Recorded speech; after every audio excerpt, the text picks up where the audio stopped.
Welcome back to my creative corner on Sundays. Tangible Sundays. Welcome back. As you can see, here I have the beginnings of a Hatsune Miku crochet blanket. Big, gigantic granny square. That's what I'm going to be working on tonight. Hope that everybody's Sunday, or if it's Monday for you already, I hope that it's been going well. Hello. Dude, yes, you should absolutely make Jamiqua in Tomodachi Life. Yes. Oh my gosh. The 1v1 battle royale. I guess there's also there's a version of the basketball game where it's a free-for-all. I don't think we've ever tried a free-for-all version, and there's no teams. It's just whoever, makes the most baskets. So, but yes, welcome on in. Let's move over here. Neo won that. Congrats to Neo. I'm hoping that my camera placement will be better today, and that I don't end up having like shoulder issues. That's what was happening the last time that I did a crochet stream. I was like, my back is killing me. I think my posture is bad. I got shrimp back. So yeah. I believe for this, I'm using a 5.5 millimeter hook. Let me get that.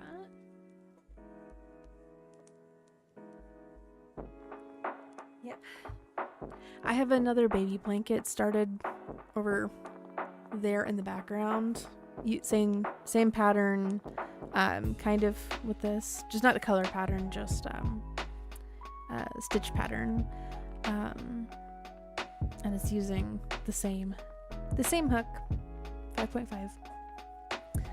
So I've been on my blanket game right now, and I also have a lot of frogging to do at some point, either after tonight's stream, or if I get bored doing this, halfway through, I might start frogging it on stream and restarting the free-handed pattern. I've been making a free-handed shoulder bag, and I've got to like the last stages of it. This is why it's like so painful for me to have to frog it at this point.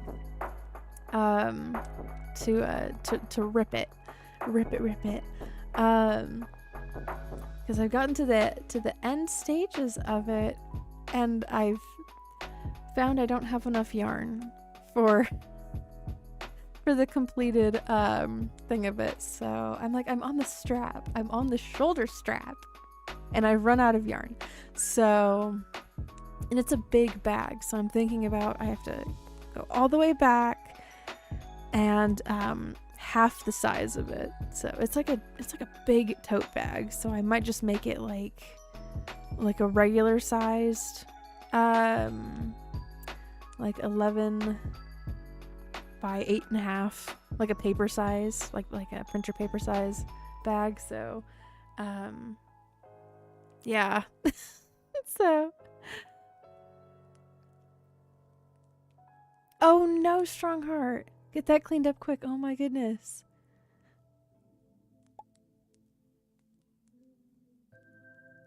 Oh no. I saw videos of people using like acrylic paint pens. Oh my gosh. They look so satisfying to use. The closest thing that I have to that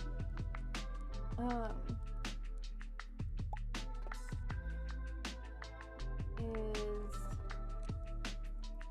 is this. And it's an oil-based pink pen, so that's what I used for the little light dots on my Miku shrimp on the eyes. If I were to make another one of these, I would use safety eyes. I couldn't find any safety eyes over at the Michaels that's nearby over here, so I had to use these big ol' things. That, or I would use like some black yarn and just, you know, yarn in the eyes. But don't get me wrong, she's still cute. Don't get me wrong. She sits up here on my my bubble tea candle. The other pens that I have that are like vaguely paint-esque, not really, are the Copics.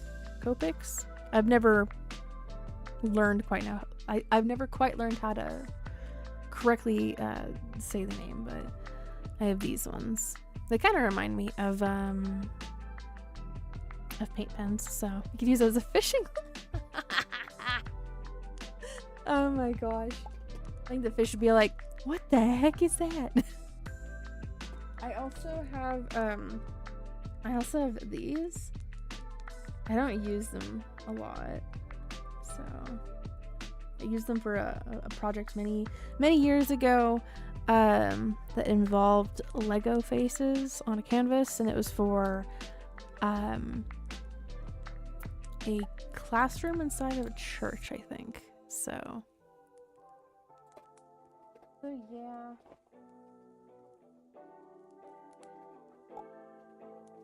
But yeah, I have a bunch of markers, so paint pens and such.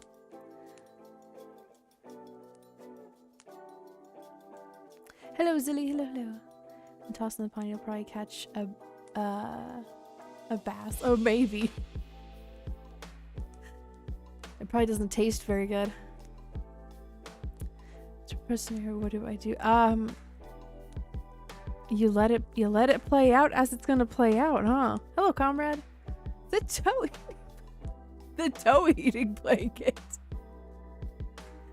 Oh my goodness. Now, anything that happens with Vivian inside of your Tomodachi game, Neo, that is all fan fiction. All fan fiction. Canon Vivian is married / dating Cyberneve, which is Wolf's character. So, oh gosh, silly, I'm so sorry to hear that.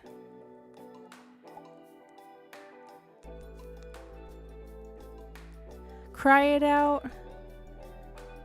art it out, music it out.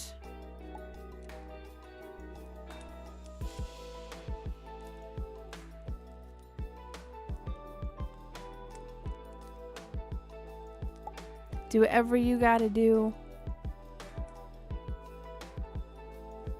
to get those feelings verified and heard and felt. I'm sorry to hear that, comrade. That's what I'm making. That's what I'm making tonight. The granny square blankets. I have a finished one ready to go for my best friend's one of her kids, and then I have a second one that's pink and white that is currently started. So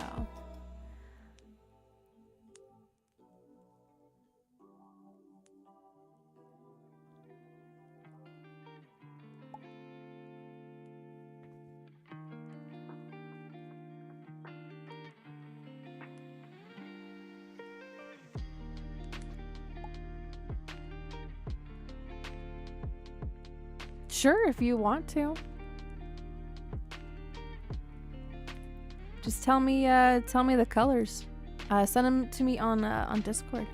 So I don't know what I'm charging, so I haven't really started my like crochet commission kind of a shop, but I eventually do want to, because I have a lot of keychains, little like strawberry ones, I have heart keychains. I have a bunch of coasters. I have some amigurumis that I've made. So.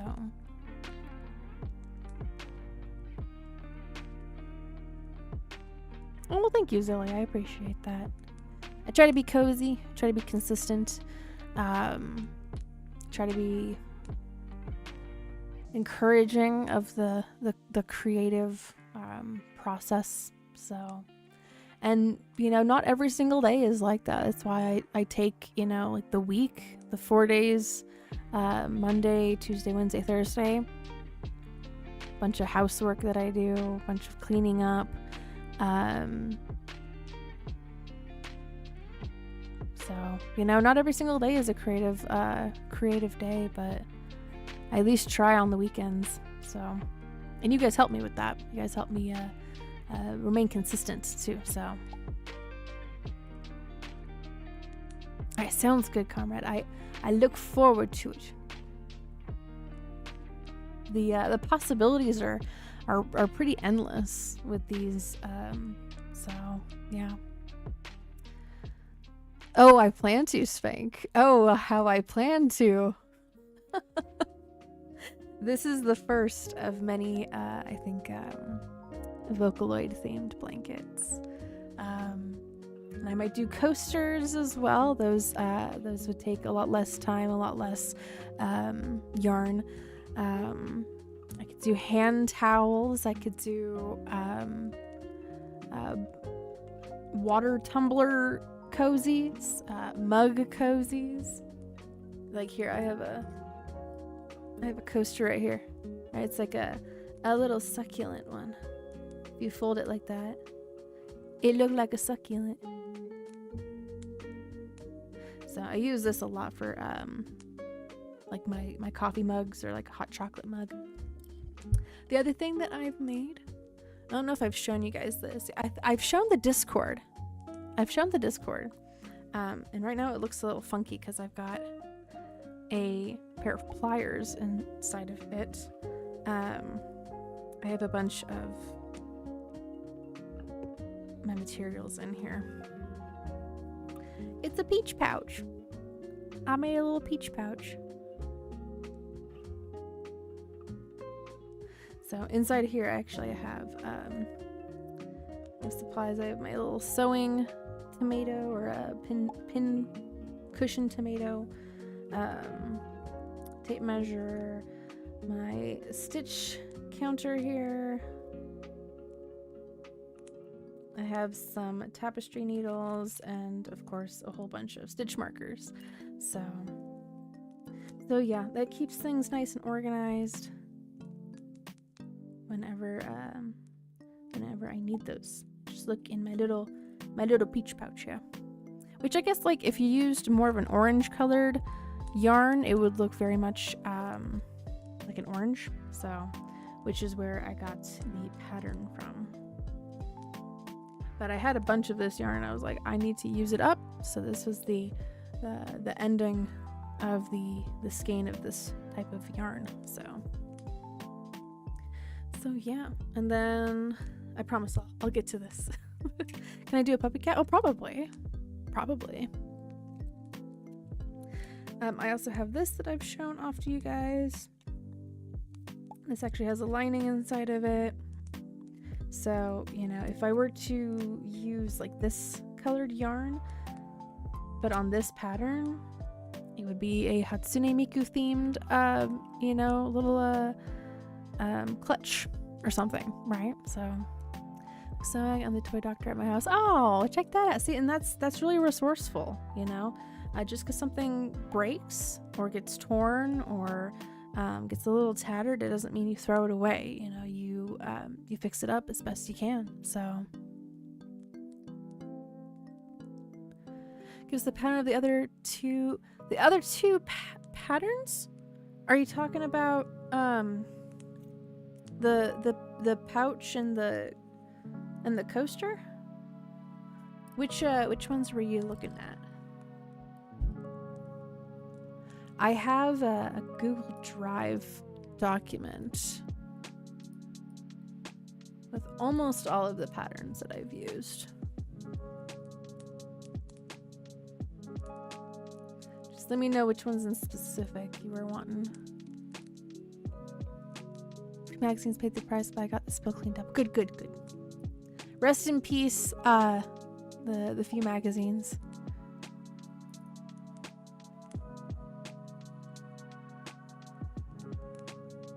Oldest likes otters, middle loves bunnies, youngest likes kitties. Oh, gotcha. There's definitely a lot of patterns that utilize those critters.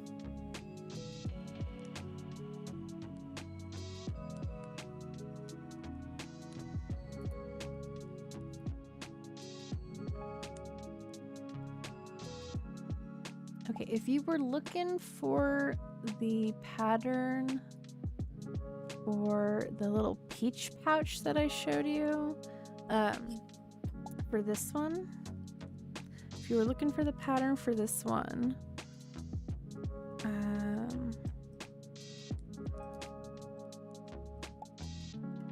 there's that one. There's some of them that I found on YouTube. So if you look up like for this one, I think I used something that was like a sunflower coaster pattern, but instead I used just 2 shades of green. And then this one has been posted in the chat. This one I didn't use a pattern, like a written pattern. I just freehanded it, so I don't have that written down anywhere. And then for this one, it is,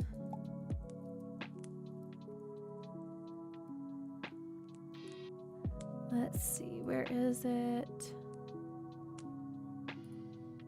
This one.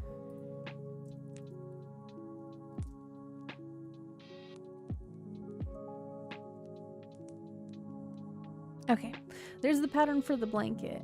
It's just different colors in different spots, but it is the same stitch pattern. So there is that.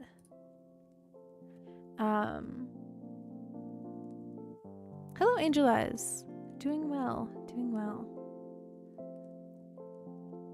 I'm continuing my work on the Miku blanket, and then if I get bored halfway through, I'm gonna start restarting this bag that I've been making because I made it too big and I ran out of yarn. So yeah.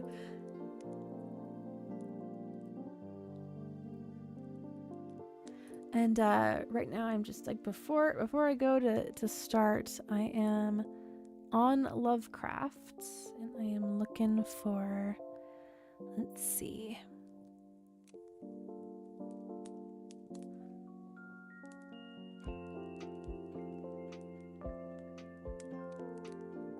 Let's see if there's anything on Lovecraft. Like a free pattern. There's a bunch of patterns that cost money. I like the free ones. Cause I'm broke. Cause I'm a brokey. But they do have a lot of patterns for like amigurumi otters. Definitely patterns for amigurumi bunnies and kitties for sure. And then I'm also thinking about getting into oh, what is it called? You have like a grid? And you do single crochets and you just follow the pattern of the grid.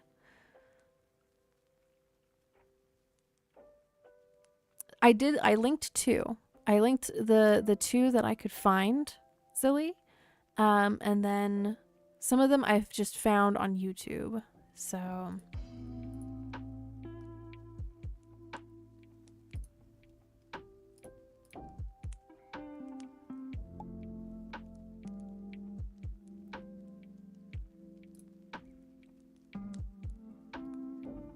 see, I believe it's this one for the coaster.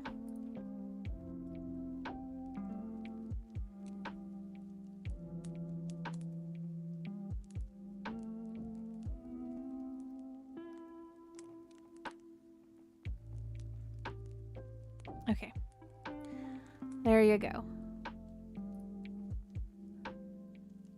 So I have linked the patterns that I have that I used. Okay. Okay.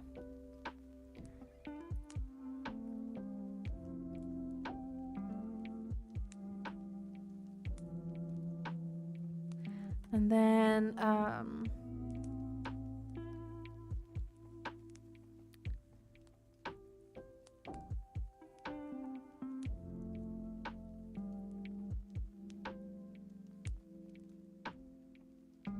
Pixel Grid, that's what it's called. Pixel Grid Crochet.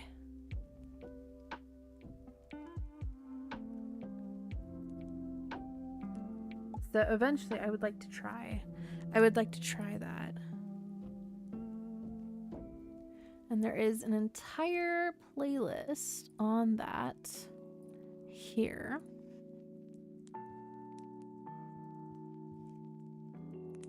That eventually I would like to try.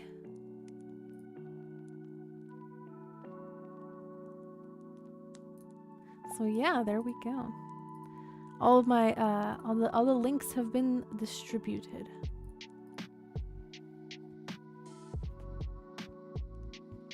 And now I'm finally gonna stop yapping and get into the crocheting.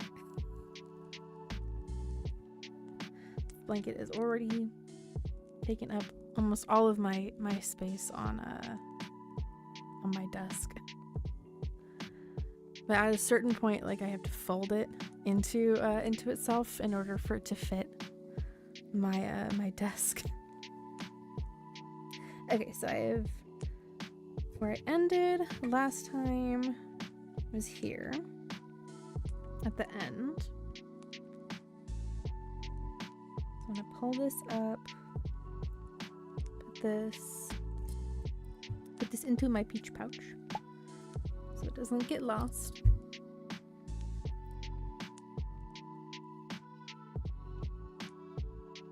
Well, that's calling it Pixel Grid, so that's what I'm calling it.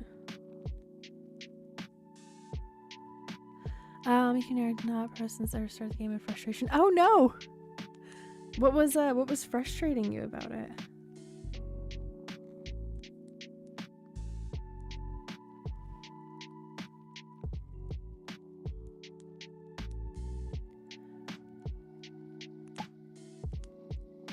So this is not a tutorial. I'm just going off. If I yap, I yap. If I say what I'm doing, then I'll say what I'm doing. That is not a tutorial.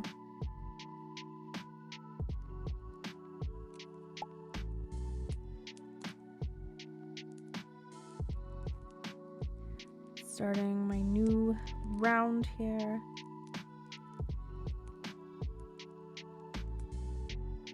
And let me pull up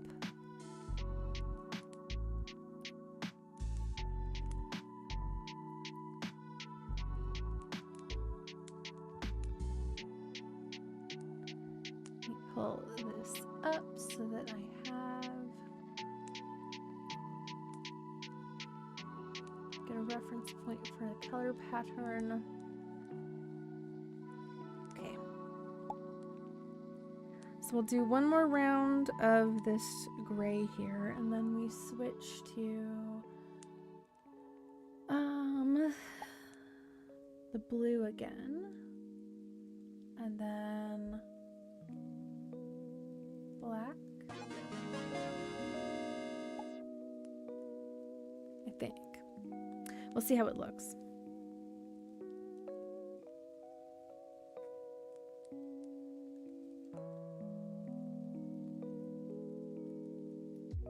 And then the surprise that I've been working on, I did not get it finished for this today, Sunday.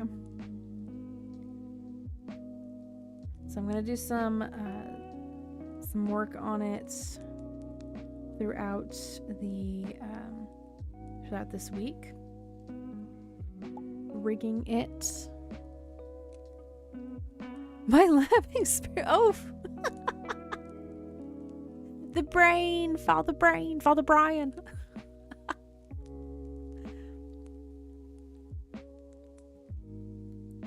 It escaped from the basement.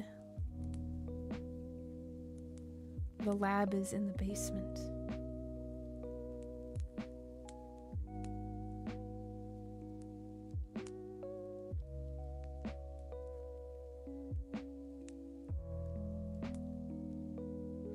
I just have to make sure I have enough black, because this is the end of like a smaller skein that I had. I think I have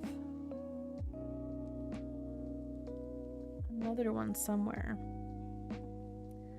Otherwise, that's gonna be a problem. That's gonna be a problem.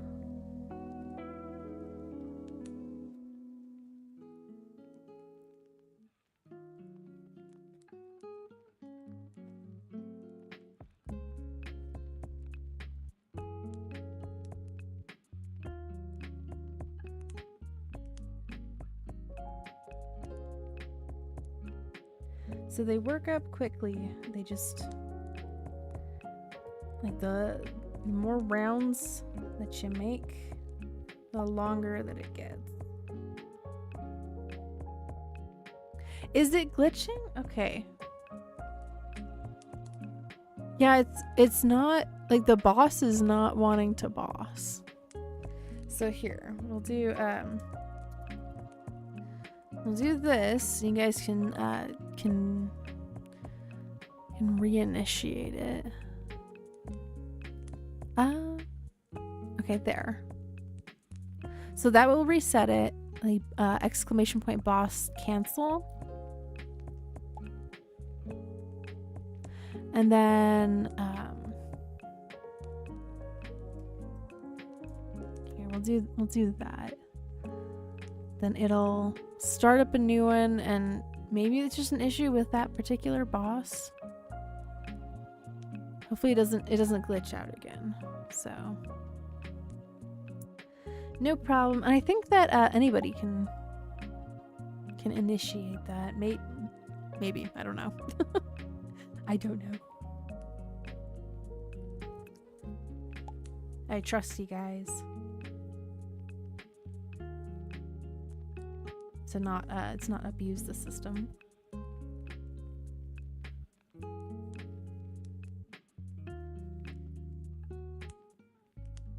Well, some of you. I trust some of you to not abuse the system.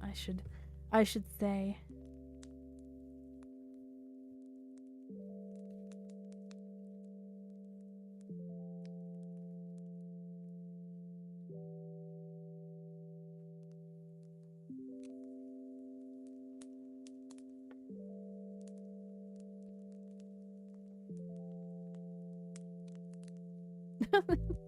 Yes, I have to keep my eyes peeled for some of you guys. I'm just like, I don't know about that one.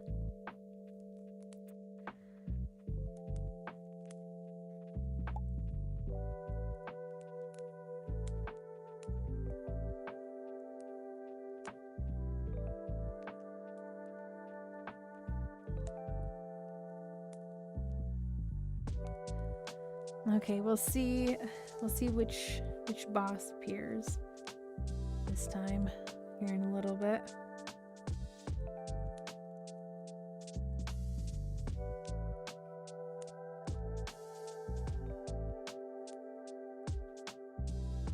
I'm happy to be using this gray yarn finally.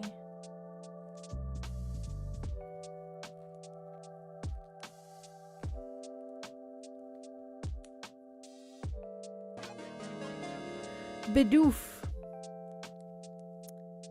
I think I saw the Bidoof actually show up in the Pokemon X Vocaloid concert. So I was like, oh, well, this is very fitting. This is very fitting.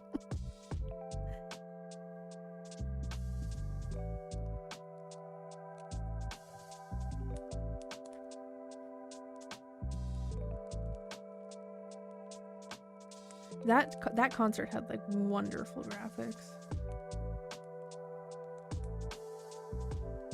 I saw a majority of it recorded. Just wow. Just wow. Like how far Vocaloid concerts have come. And we don't speak about the 2024 Miku Expo. We don't. That was a downgrade.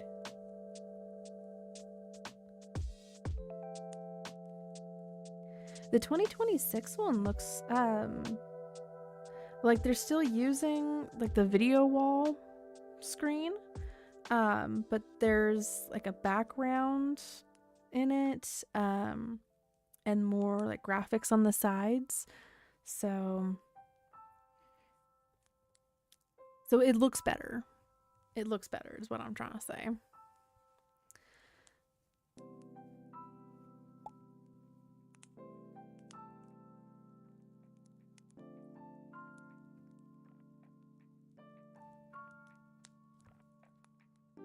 But yeah, it was very iconic.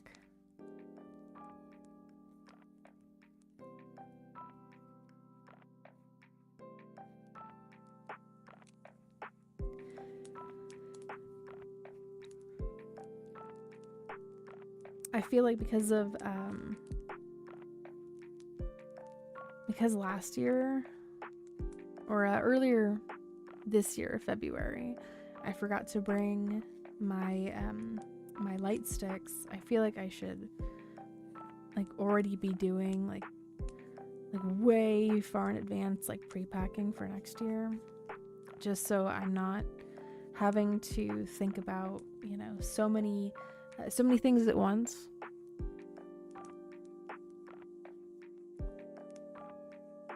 So definitely packing the Miku shrimp in there.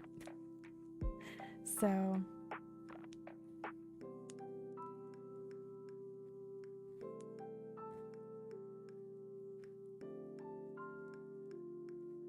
and then whenever I get done with this blanket, who knows when that will be, packing it as well.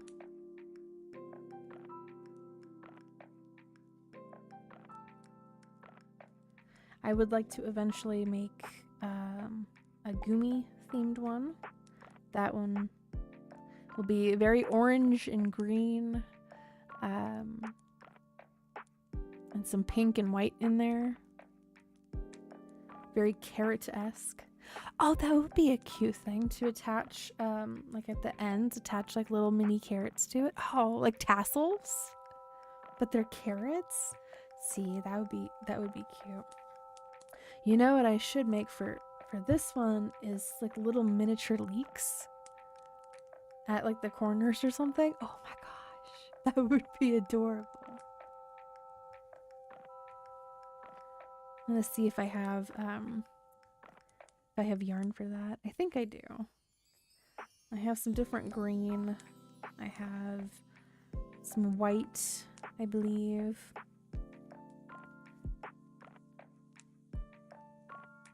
That would be very cute.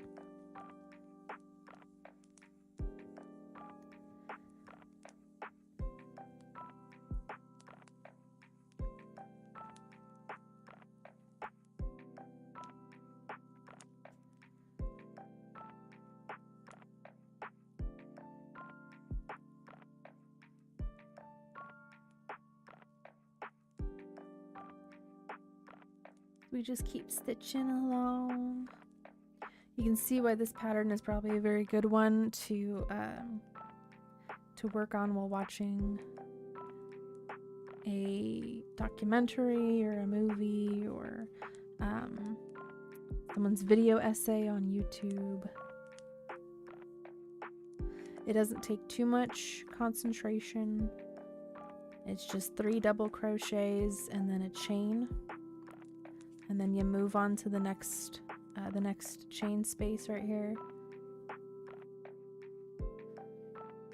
And then before you know it, it's, you know, it's well on its way to being a full blanket. Like here, it's like I'm already almost at the next corner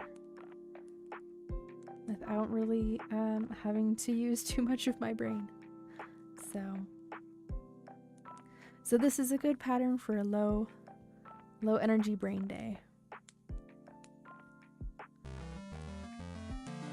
Congrats, Strongheart, and to the NPCs that helped out.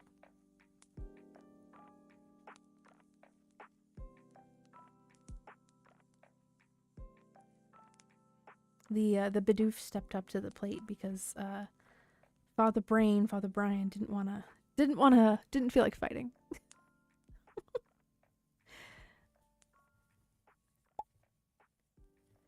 Over here at the corner again. Putting our third one in there. And then we chain 3 here at the corner and we turn and do 3 double crochets.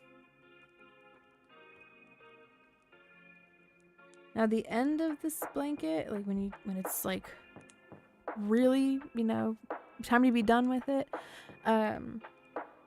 there's, I think, let me see, 1, 2, 3 rounds of single crochets, and then the very last round is a crab stitch, which is just a reverse single crochet. And I had to learn what the heck it was because I had no idea. I had no clue what in the world it was. And so I'm gonna reverse this. I'm gonna not keep this stitch, but like if we were to, like, for example, go into this stitch here, we would go in reverse and do that.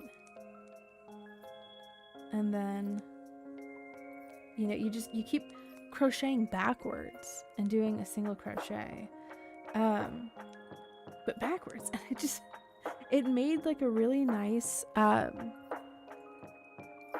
stitched pattern with it. So yeah, I got to learn a new stitch from this blanket, which is always exciting because I feel like, you know, like once I've got like the basics down for something, I'm always wanting to learn something new. It stretches out my gray matter in my brain. Yeah, it scratches that itch of learning new things. So, and there's some more stitches out there that I know I need to learn. I can't remember the name of it. It starts with an H. And I've seen it mentioned in patterns before. Marked as like an HH DC. So it's a half double crochet. But there's a name that starts with an H that makes it like a specific kind of half double crochet.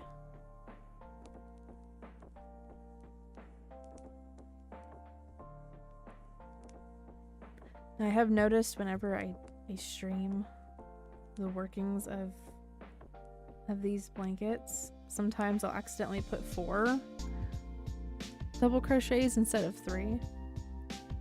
So I feel like I have to look back each time and be like, did I put 3 or did I put 4 this time? Because it needs to only be 3. I start yapping away. I start yapping it up and I get distracted. But yapping and working at the same time is something that I should work on, so each creative corner is a practice of that.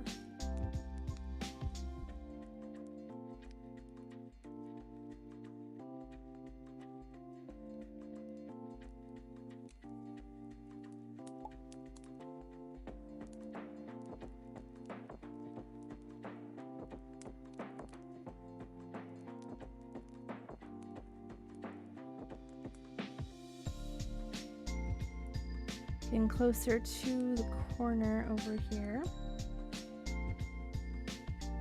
And this is our, it looks like it's the third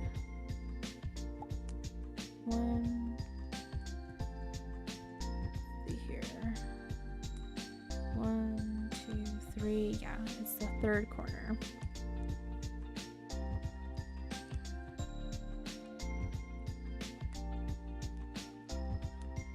So last corner coming up until I hit the beginning parts of this round.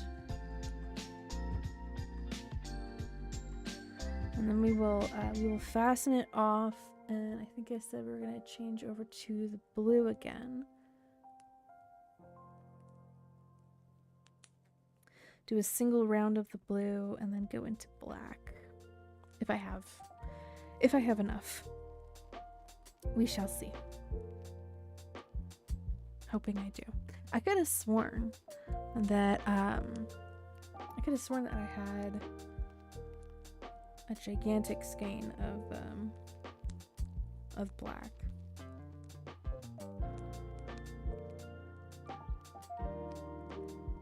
I think it might just be buried underneath some other yarn that I have. One day I'll have the shelf set up that a bunch of the other crochet YouTubers out there have in their background.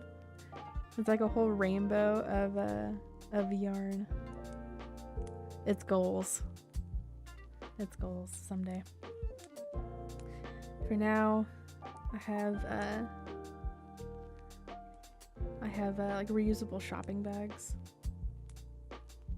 and like little basket totes full of yarn.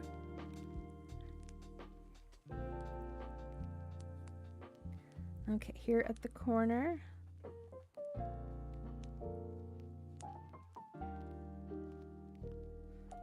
Let me see here.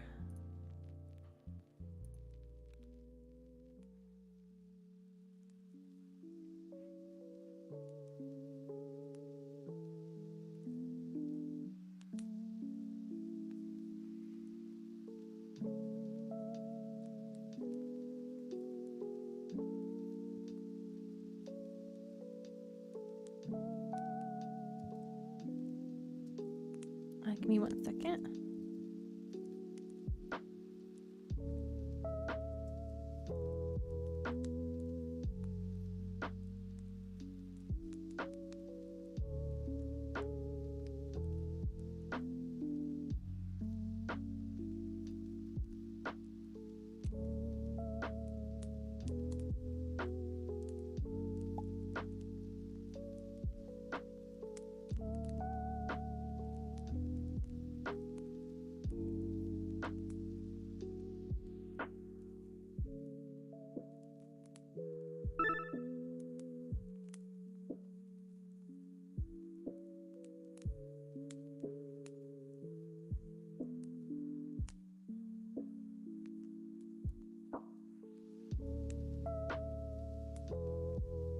Doing my 3 chains in the corner.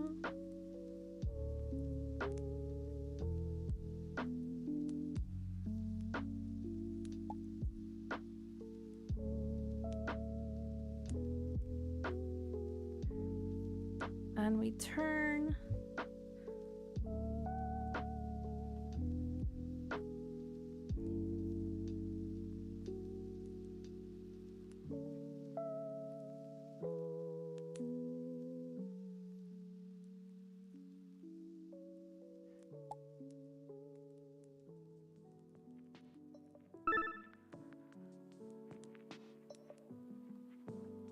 Making sure I have 3 and not 4.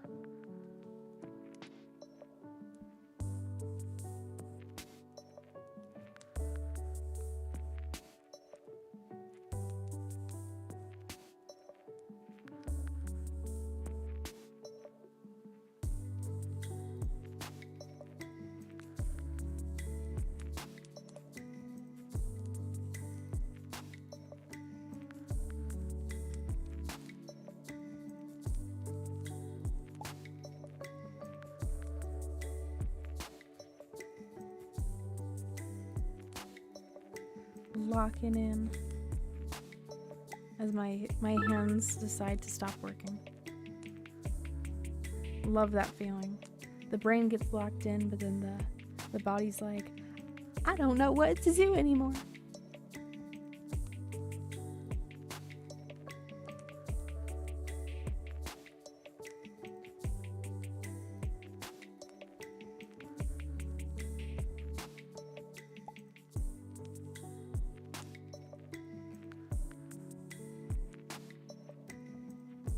I'm gonna move a little bit over this way.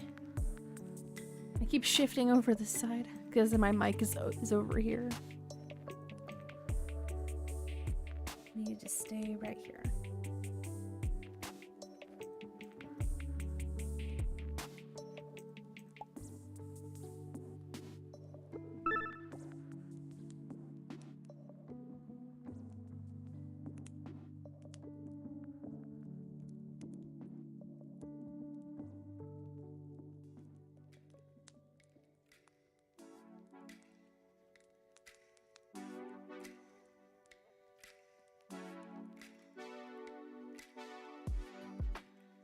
Definitely as the blanket gets bigger,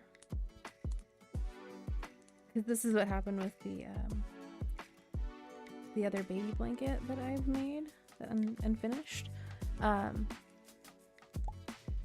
is that like by the later rounds I take more breaks. It's just mentally I'm like, I need to do something else, man. I'm bored now with the double crochets and the chains. That's all that this is. I need something a little different. So that's why, like, by the end of that final round where I'm doing like crab stitches, I'm like, oh my gosh, now this is fun. I get to practice a whole new stitch. Amazing.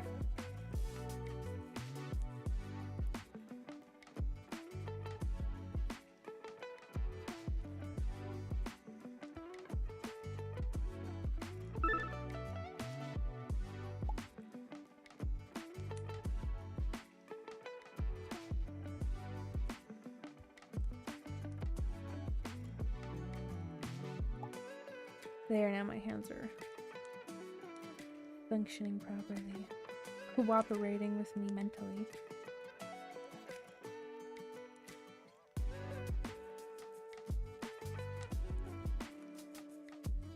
As we near the beginning,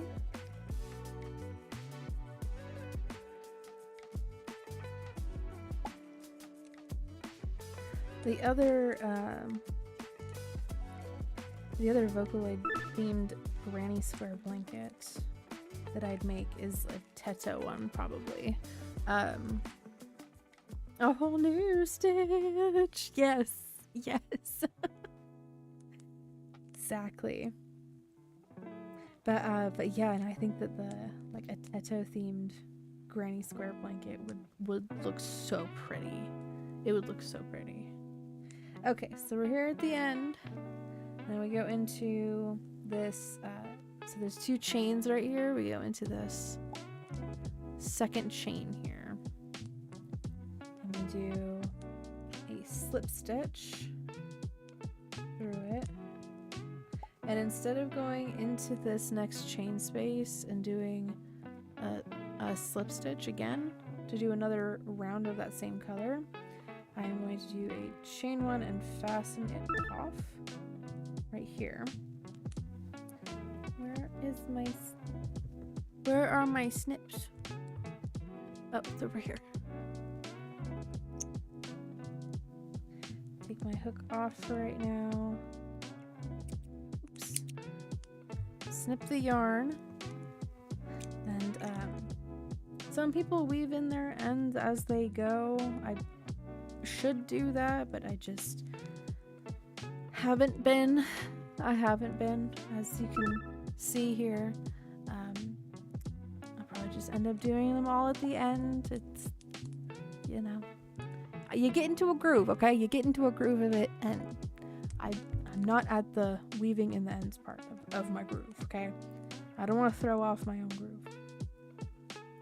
So, there's that. There's the gray. Did 4 rounds of gray. I think with this blue I did 1, 2, 3, 4, 5, 6 rounds of that. So this is kind of like the top part of her hair with the ponytail. The ponytail holders here, the little square ones. It does. Where'd they go? I'm always losing my tools. Oh, it's right here. Duh.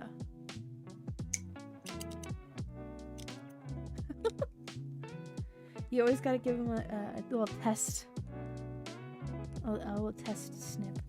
You know how you do with like the tongs? Gotta do a little test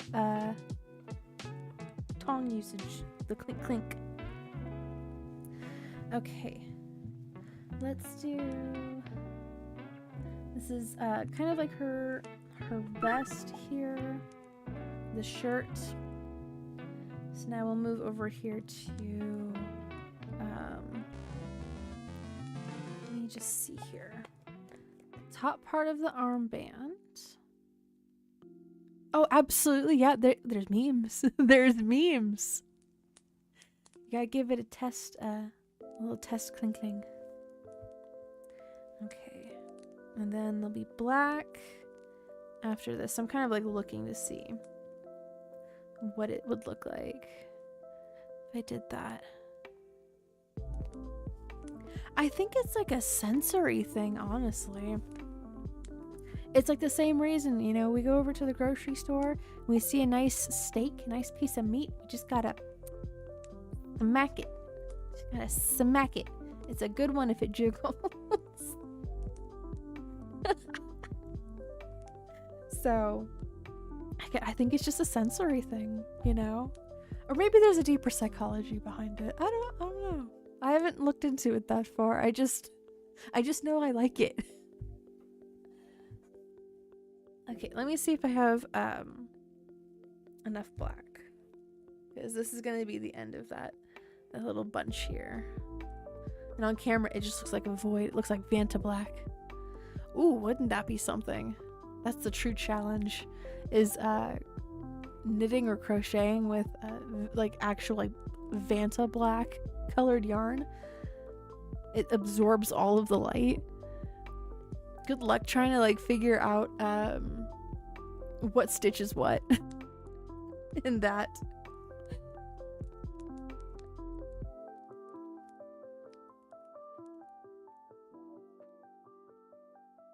Let's see. That's some cotton.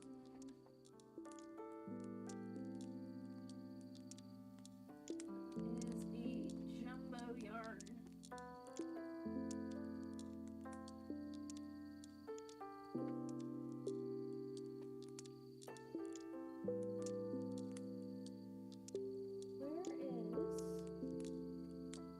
Oh, there it is.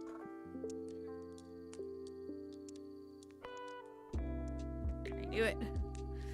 I knew I had a gigantic freaking thing of black yarn.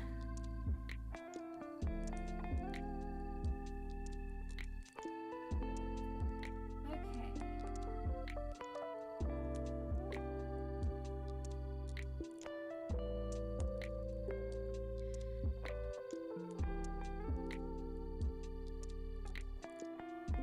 It's not at all the same color.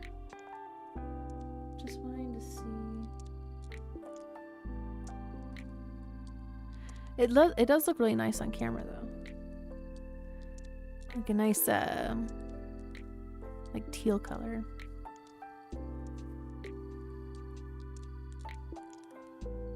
At some point I'd like to do like a gradient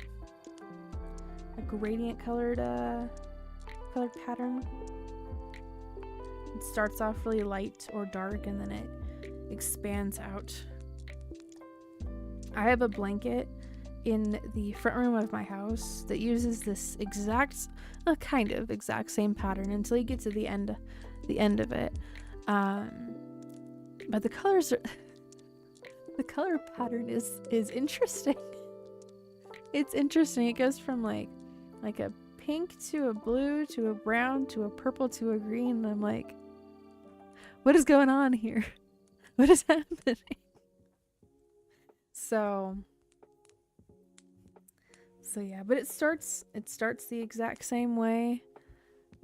It doesn't end the same way. So yeah.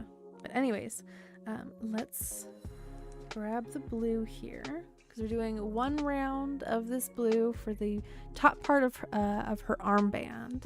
And then I'm gonna use up the rest of this black here and then just do a manufacturer's knot and tie in the rest of the black yarn that I have.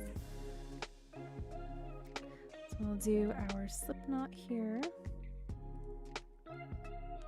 Keep it loose, take our hook off, and we're going to go into this corner chain space here. Hello, Yesaya. Welcome on in. Just gonna chill in here and design some stickers. Go for it. Go for it. I feel like I should have made myself a warm drink or something. So I've brought my slip stitch through. And I chain 2 to secure it on there. I like to tighten this up a little bit if I can. Now we continue on our merry way with 2 double crochets because the chain 2 counts as one of our double crochets.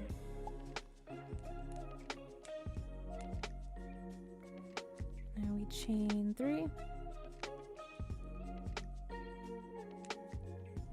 Chain 3 kind of helps us turn our work.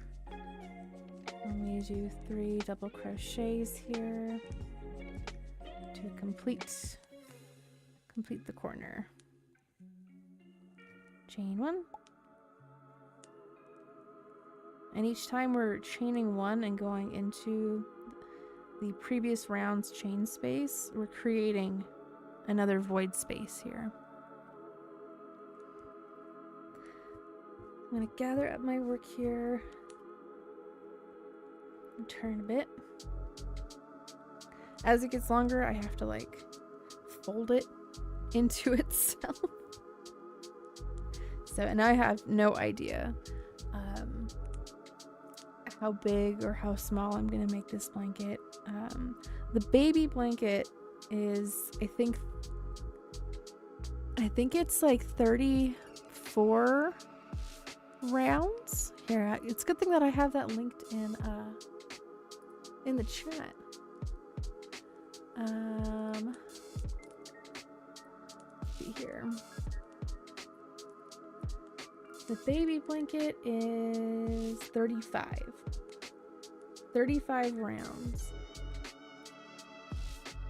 And it's fairly big for a baby blanket.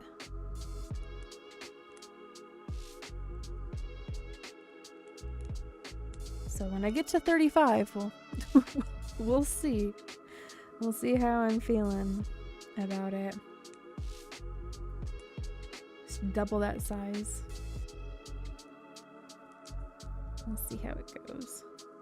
Because right now, let's see. How many rounds am I at already? Including the beginning parts of this here. 1, 2, 3, 4, 5, 8, 9, 10, 11, 12, 13, 14, 15, 16, 17. This is the 18th. The 18th round here. So almost to halfway, I think, right? If 15 is the halfway point of 30, almost to halfway.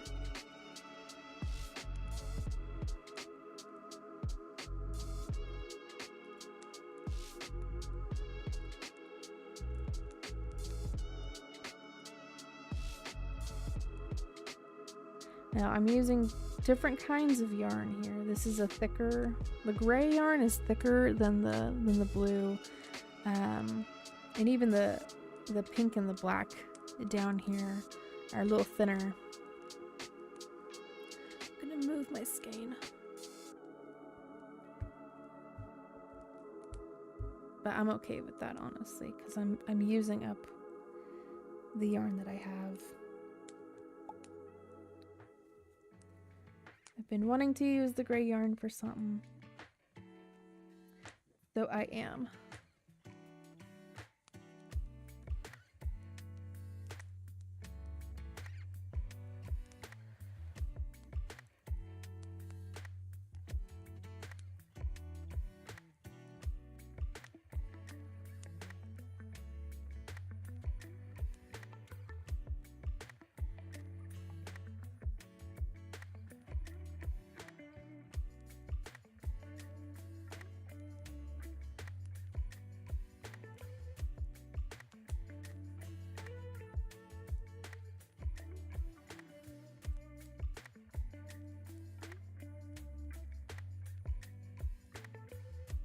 Let's see, I already have what?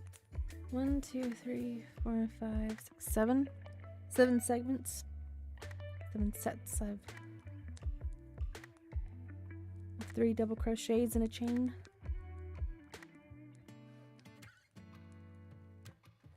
It's really easy to just kind of zone out with this pattern. Like, still paying attention to where you're putting your hook. But it's easy to kind of get lost in the sauce of the pattern.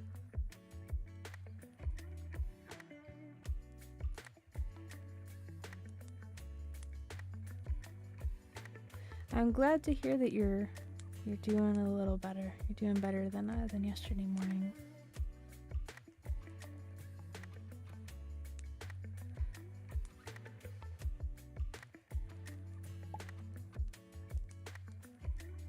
A phrase that keeps me going sometimes is "this too shall pass."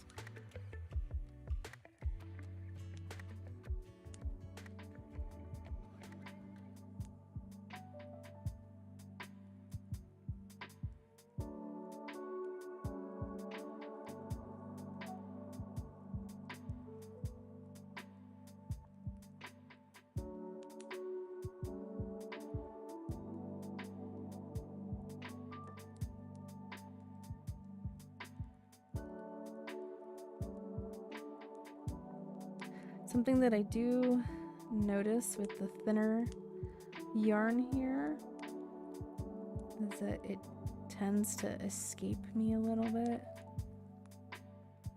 The thicker yarn, this gray yarn here, it's a little smoother to work with, a little easier to handle.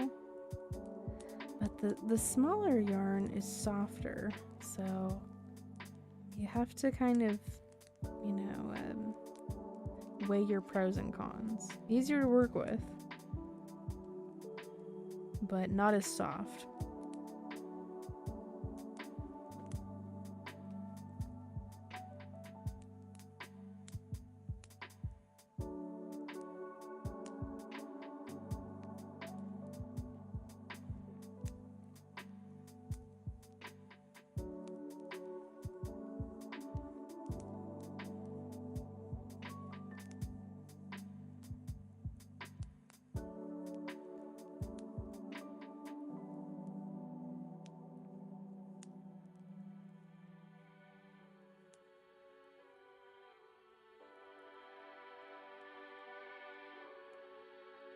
I'm gonna give myself a little water break because I'm feeling a little parched.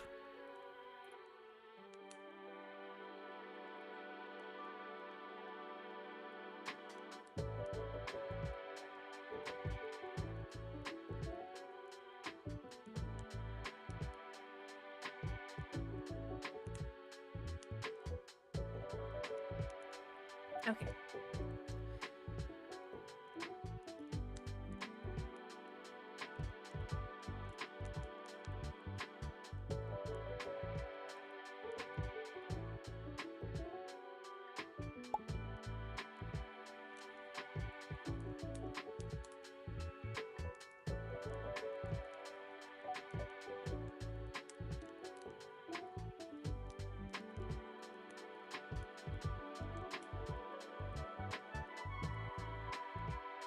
Yes, water reminders for all.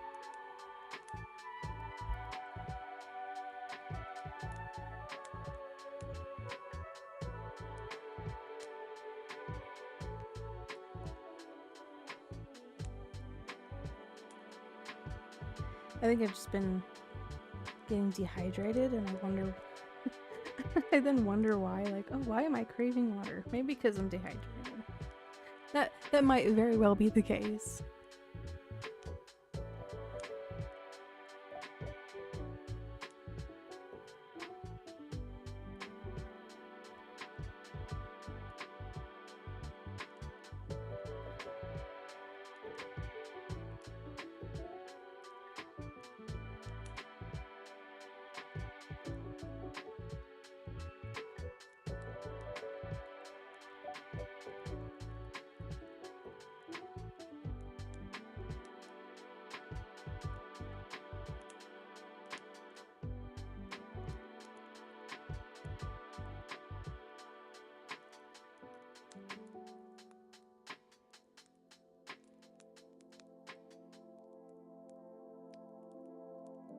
I need to stretch my arms a little bit. And my hands.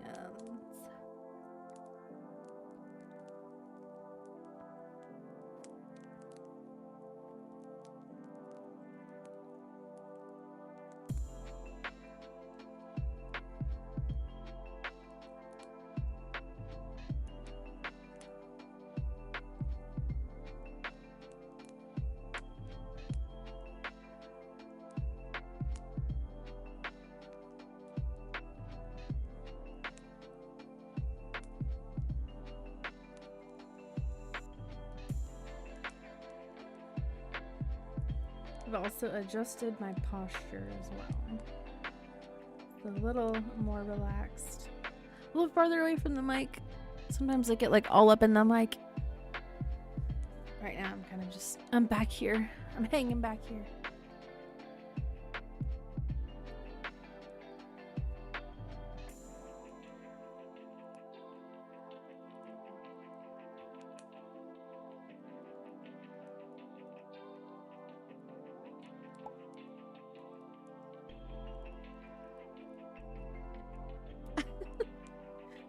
I slowly start to phase into that strong heart. I have to remind myself, like, oh no, I'm shrimping out. I'm shrimping out.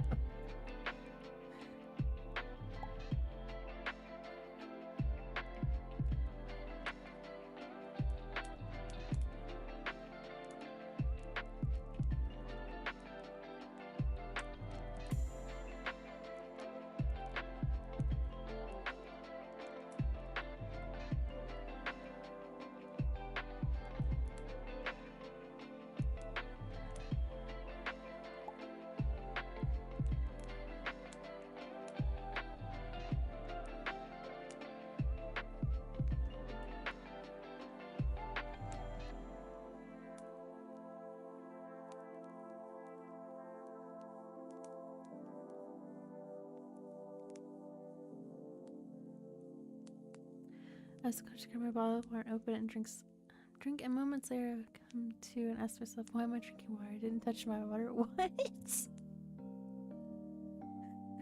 Unconscious drinking of water.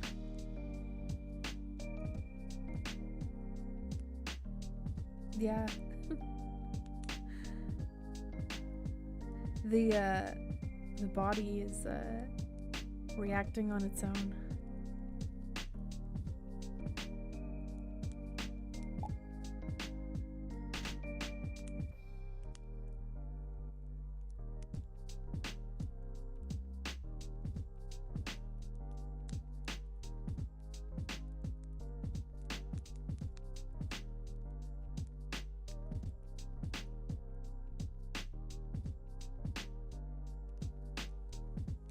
Yes, very much so. Very much so.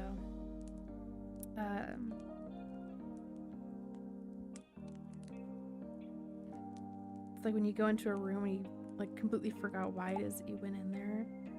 and yet you're like in there for some reason or another.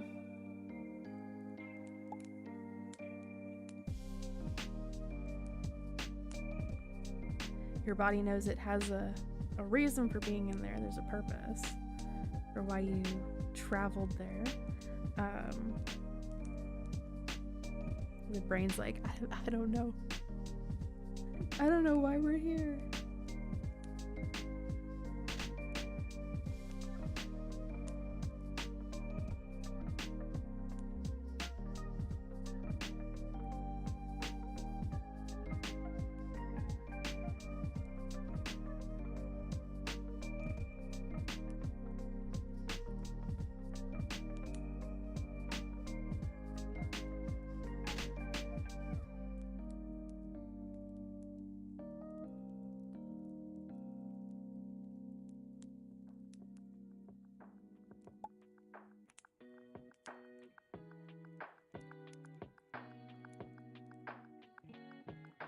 Who's gonna win? Who's gonna win this one?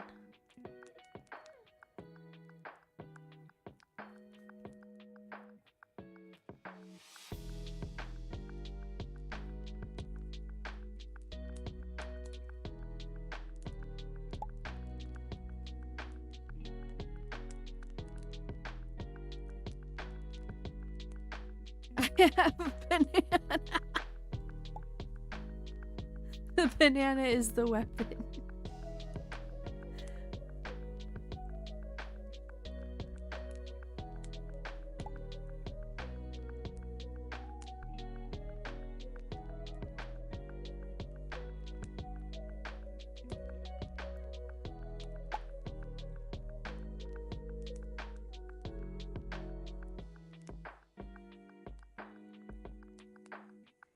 Turn in the corner here.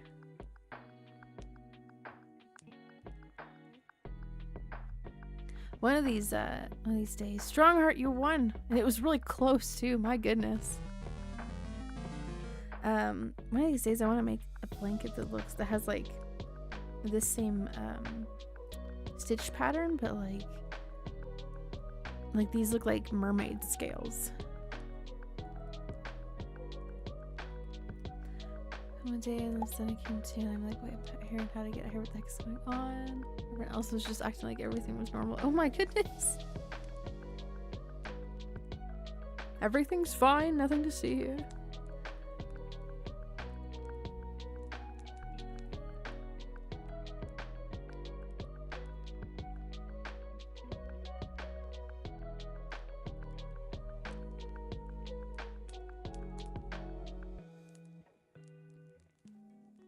Yes, and you can even do it to your own avatar with the explode command.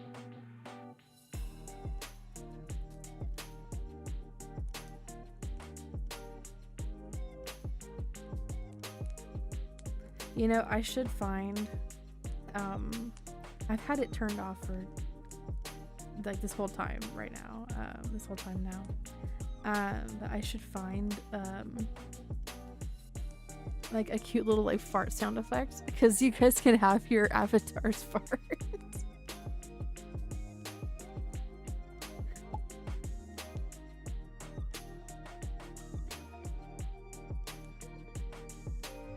I just have to enable it and find a sound effect for it.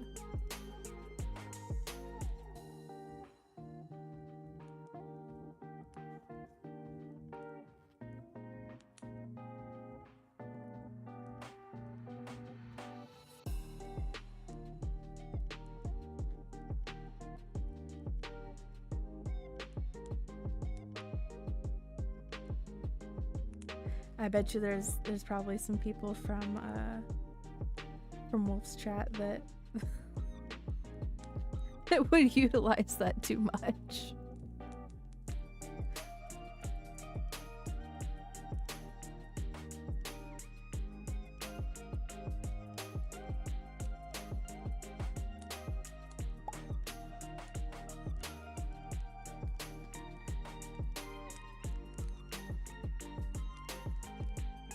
Shall I distribute some stars?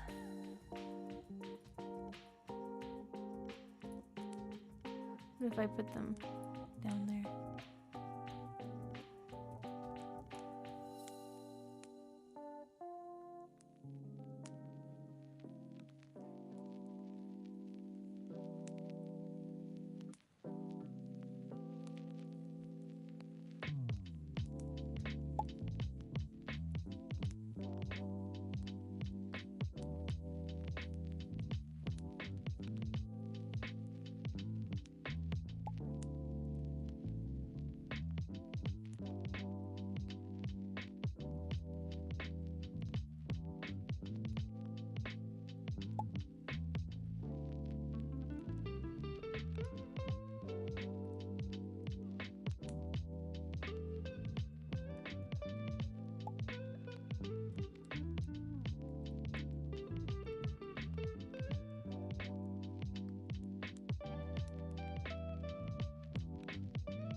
Happened to me one day. It was probably day 11:30, 12:45. The day was something here. It was 10:40 p.m. Oh my goodness! There's a huge lapse in consciousness.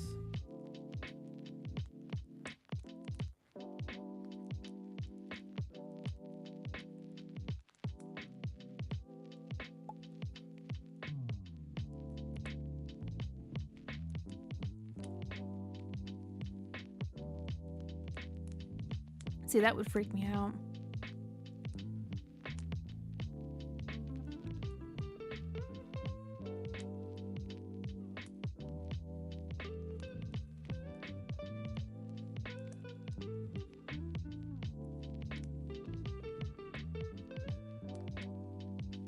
Just like not knowing what happened that entire time. Yeah, no, that.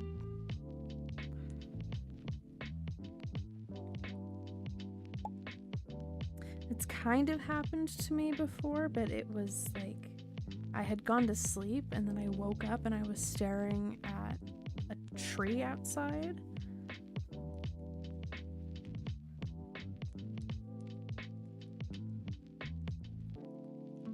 I was sleeping over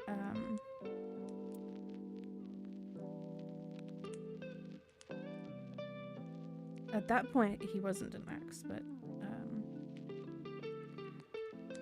I was sleeping over at an old boyfriend's house.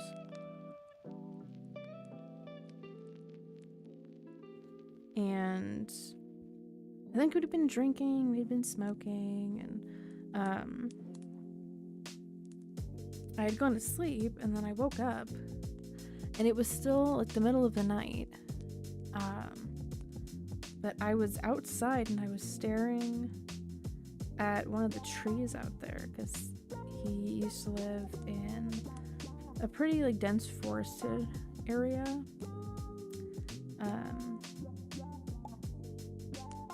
And it was so weird, and I had like this weird gut feeling that something was watching me.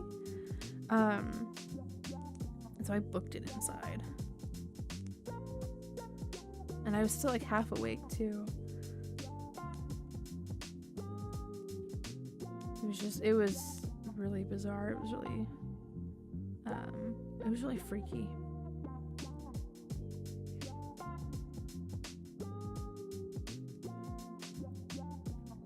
And we used to have a friend at that time,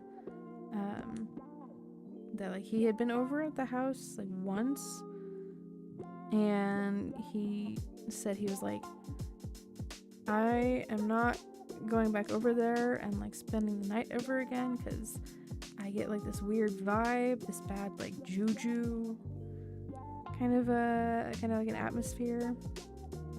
He was vibe checking the place. And it was just not giving good vibes to him at all. So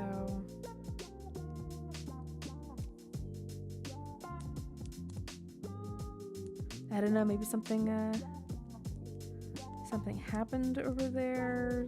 Something was like buried. The house is built on top of an Indian burial ground. I don't know.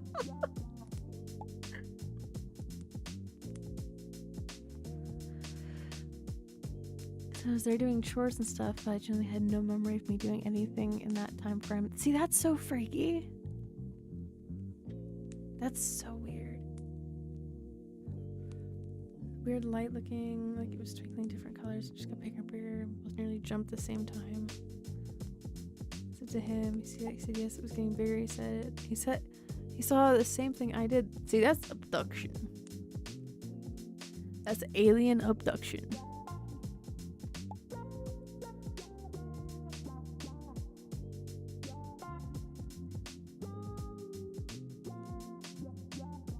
When I was a kid one time, it was spring or summer. I think it was summer, because I don't know why we would have had the kiddie pool up in the well, it wasn't really a kiddie pool. It was like an above ground pool. It was like, you know, really like inflatable. It was a fairly good size. There was a big swarm of bees that were approaching me, and I was in the middle of the pool, and I didn't want to get stung. I didn't want to get out either. And I knew that, like, okay, they're not gonna be so, you know, crazy to come to the water surface and then potentially drown. So what I did was I kind of like submerged myself all the way up until like my face was at the surface of the water. Like my nose and my mouth were like, and my face was basically like the only thing that was above the water. Everything else underwater. And it was so weird to see this swarm of bees make a perfect circle, the same diameter of the pool, and they just hovered there for a little bit, and then they flew away. And that was the strangest thing I think I've ever seen having to do with like nature, or, you know, like bee behavior or something. It was so weird. A exact perfect circle, the same shape as the pool. I've never seen that happen again. I had never seen that happen before that incident. I don't know what was going on there. From Outer Space, funny scary movie from the 80s. Oh my gosh. Yeah, I think I'd be terrified of that too, honestly.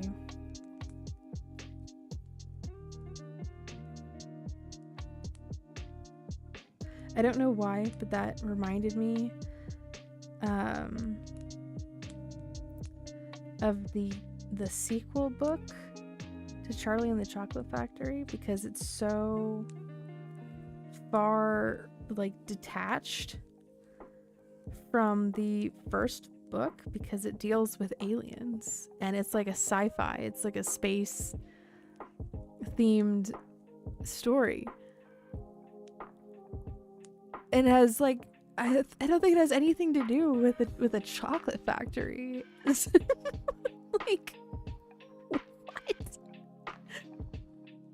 People in a comment thread we're talking about why there's never been a movie adaptation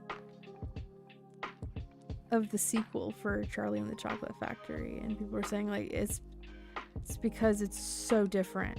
It's so different from the first one that it wouldn't make any sense. But I guess people aren't like allowed to either because of the author. I feel like 50% of Yusai's life is just it's just a fever dream. Non-stop fever dream.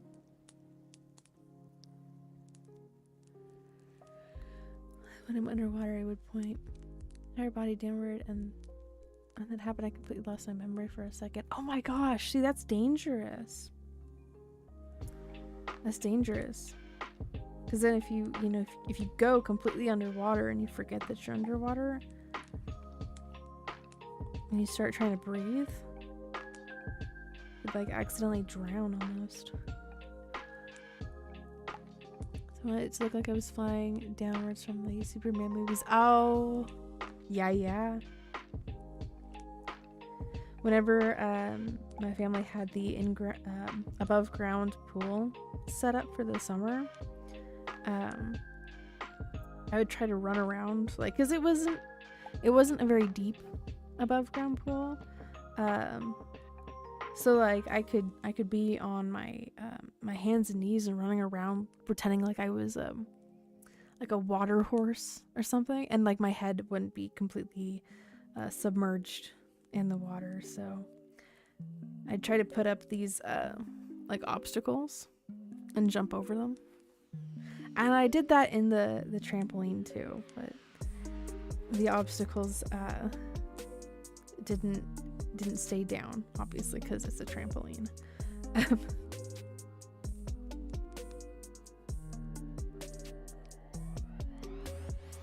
And I guarantee you, if I had seen those videos of, you know, the kids who are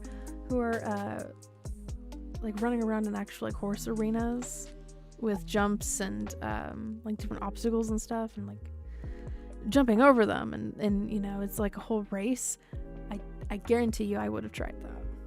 I would have been one of those kids.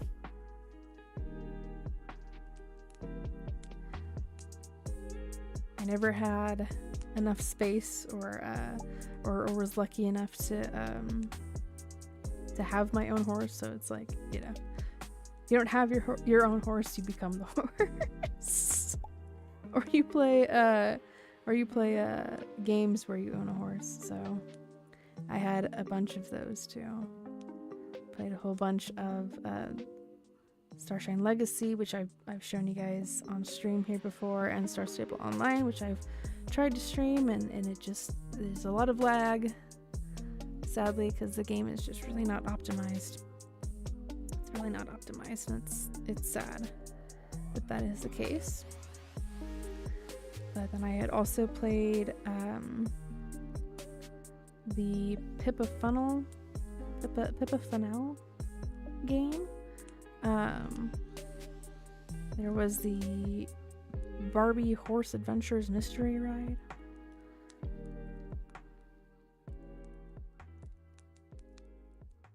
There was the Game Boy? The Game Boy version of it.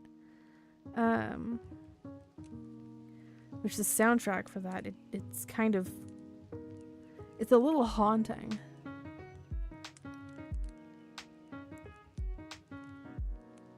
Yes, the Sakura Haku.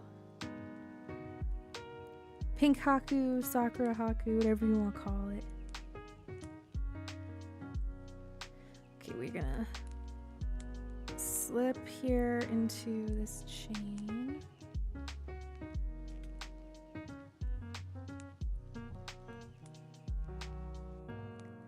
This yarn always gives me issues when I go to slip into it. Here, let me back up.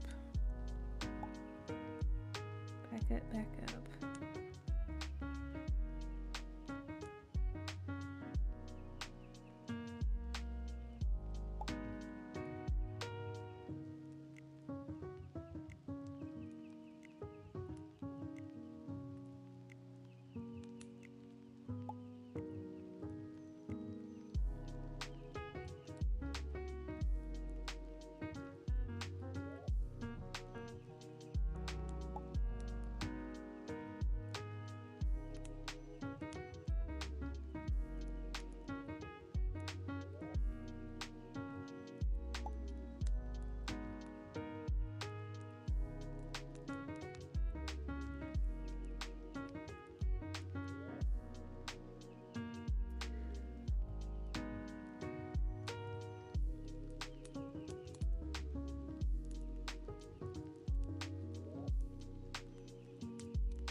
I see where it wants me to go.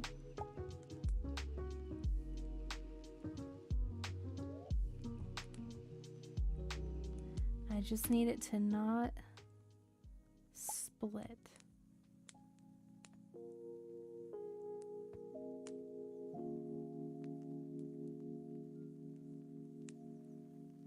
There. There we go. Okay. Chain 1 and fasten that off. Do a nice test snip. There we go. And we pull that through and tighten it.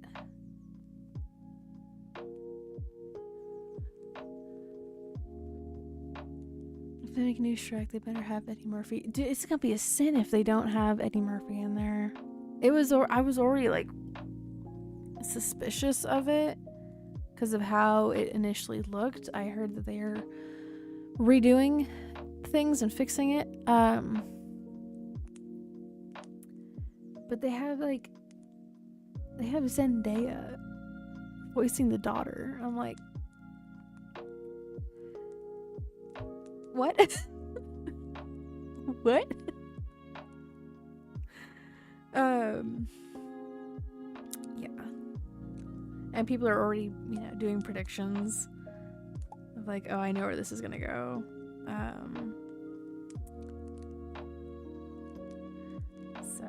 But we'll see. We'll see when it comes out what people's reviews are. So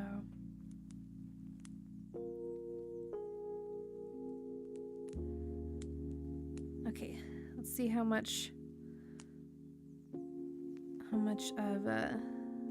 of these rounds I can do with the black yarn that I have here before I need to do the manufacturer's knot.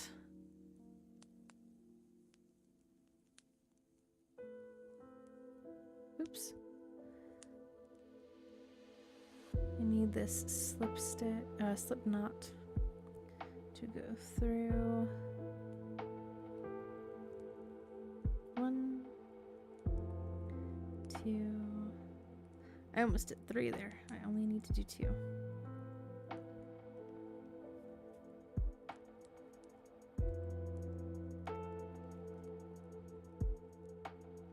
You know what? I'm gonna back up.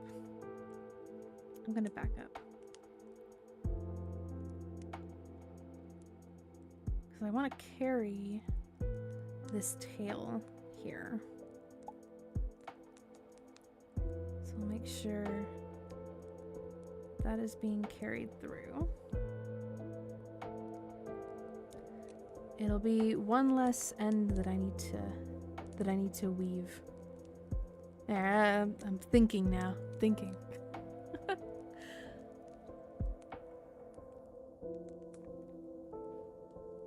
Oh, you had a superhero kind of a themed dream there, Yesiah?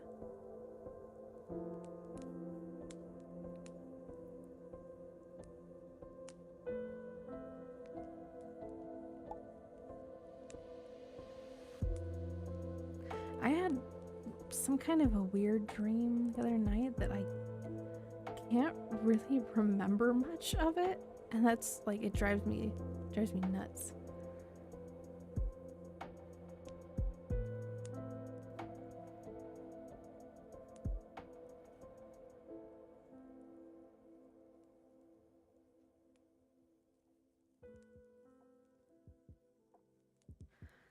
This skein is not a center pole, it's just kind of everywhere.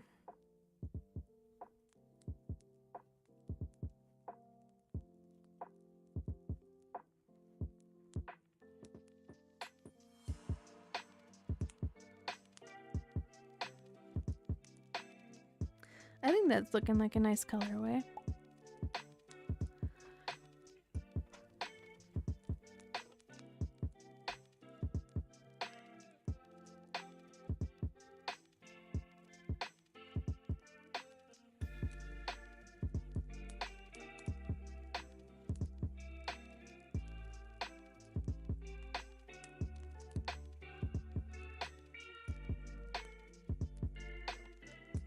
I do kind of want to wind this. So give me a second, because I don't want it flopping around everywhere on the desk.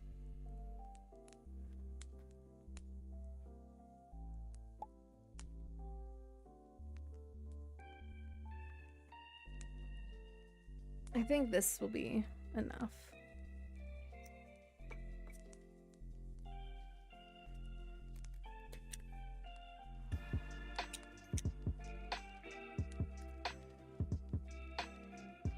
Okay, where's the end of it?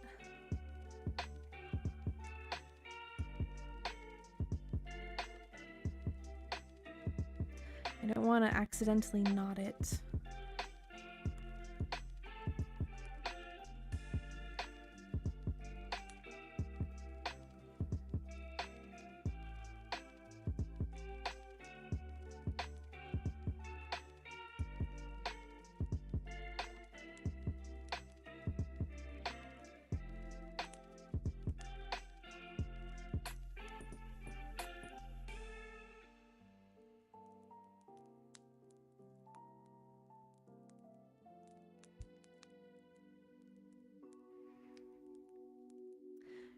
With my personality and leadership, she would always try to surpass me, to try to fly faster than me. Oh my goodness, some competition.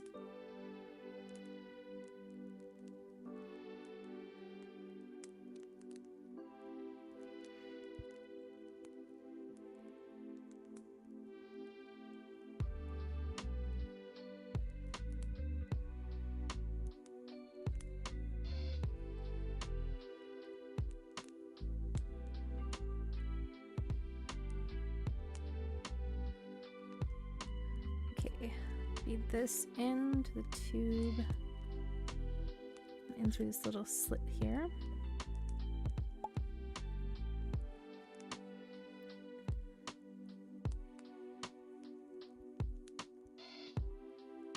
Dang, Spank, oh my gosh. Well, hey, as long as you enjoy it, right? As long as you enjoy it.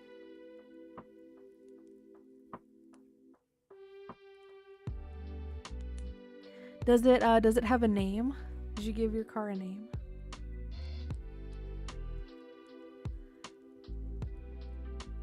I'm gonna see if I have enough room here.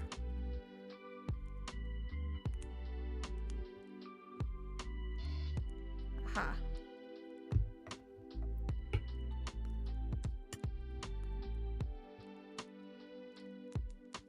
There we go. Okay, now it's organized. Let me I need the gray to not be moving around. Maybe we'll just tuck it in there.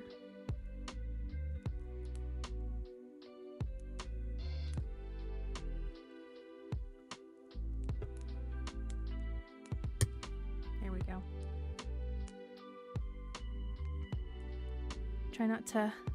Trying to not make a mess on my small desk.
I'm thinking I'll be able to make it to the corner. And probably beyond that.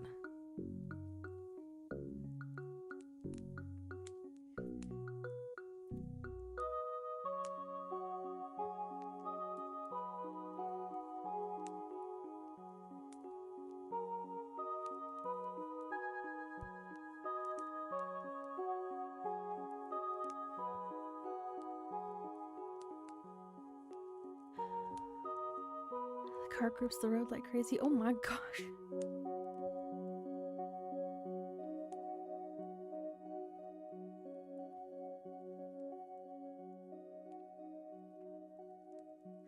Well, after a while, right? Like you get the you get a feel for it.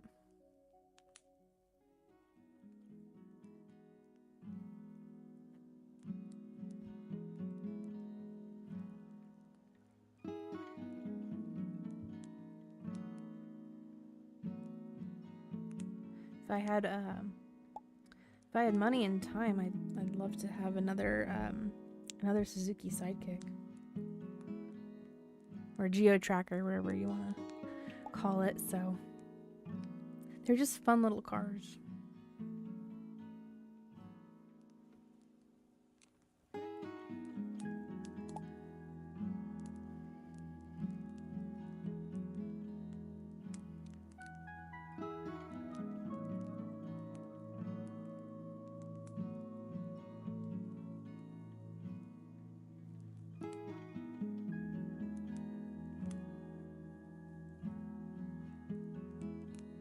For me, consent and buy the motor mount swap kit, put the motor in my even later. Civic deck, yeah. You always reach out, see if they'll do that for you.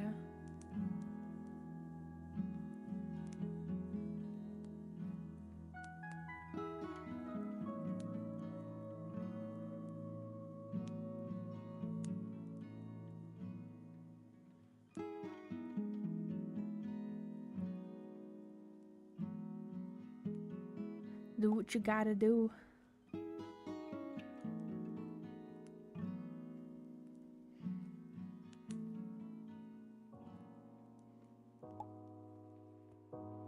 Oh, I'm gonna make it to the corner here.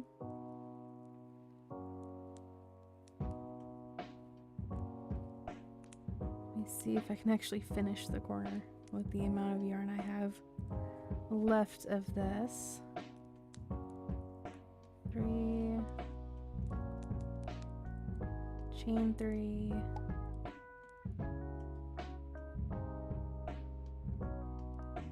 okay, I have enough to finish the corner.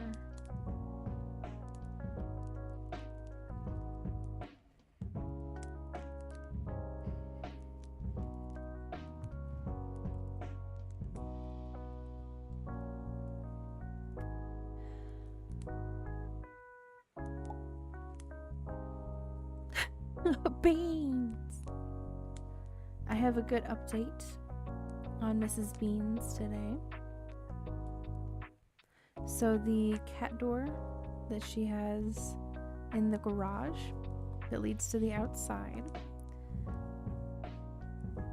she has gained confidence and has been able to push it open so that she can get in and out whenever she wants to.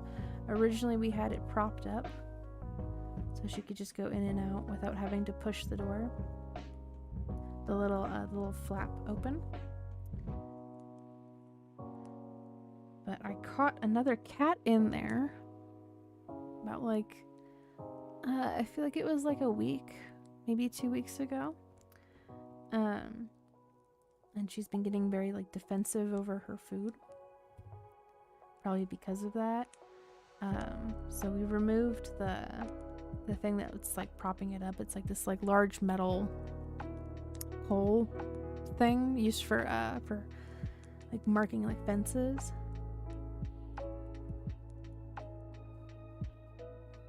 So we've moved that so it's not propped up anymore.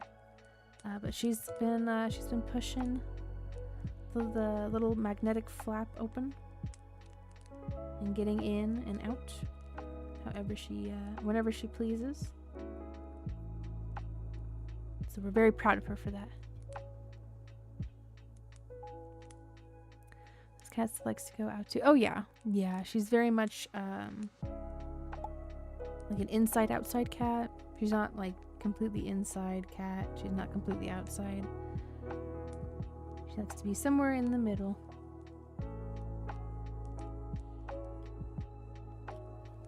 Okay. Coming to the end here of this black yarn.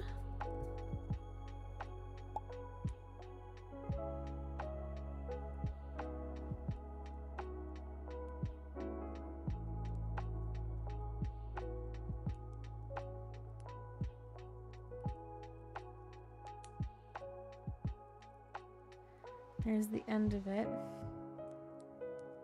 Here and there, I bet you will see other cats, probably possum or raccoon. Oh goodness. So we have 2 cameras inside of the garage, pointed towards the door to go inside the house and the door to go to the backyard.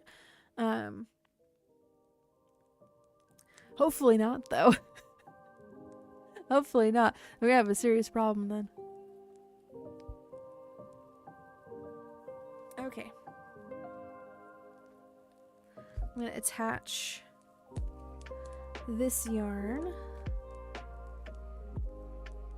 to this, and thankfully I've already found the center pull for it. So here is the manufacturer's knot. This side is the one on top. So we cross them underneath, and then again the new yarn is the one on top. And we go underneath. Pull them together really tight. And there should be no slipping.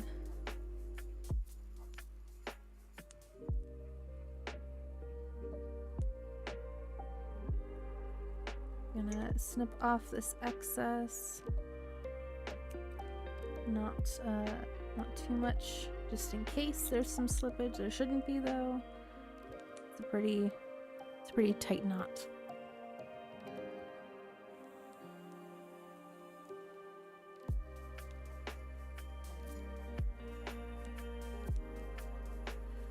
And you can see animal door and kind of view the whole room. Yes, I've been wanting to put like a GoPro on Miss Meow. Just to see. I have a fear though that she's gonna end up like slipping out of it or taking it off somehow.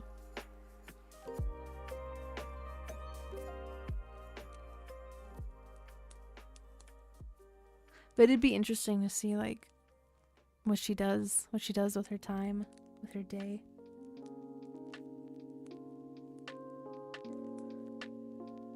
Okay. You can kind of see a difference here. You guys can't on the camera because it's very contrasted, very saturated. But there is a little bit of a difference between these yarns here.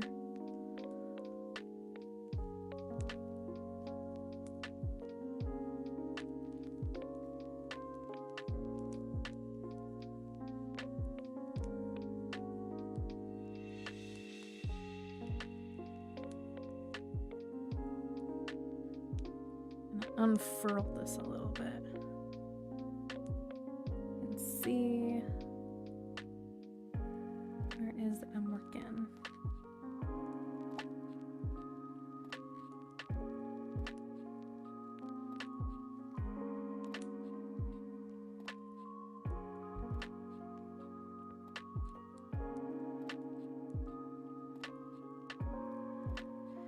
So in here that has the house built for raccoons and set. Good furniture and some climbing stuff. Kind of cool to watch sometimes. Oh yeah, I agree. I don't know if I've seen the exact one that you're talking about, but I've seen those wildlife cams where people will set out food for them.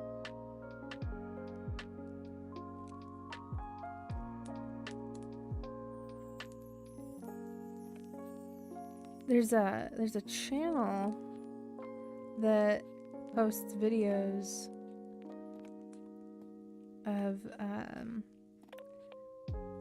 the guy, and I think his girlfriend helps out with it too. They have like a whole bunch of hot dogs, well, hot dog wieners, and sometimes they do other foods too. But I've mainly seen hot dogs. And they'll feed like a horde of raccoons.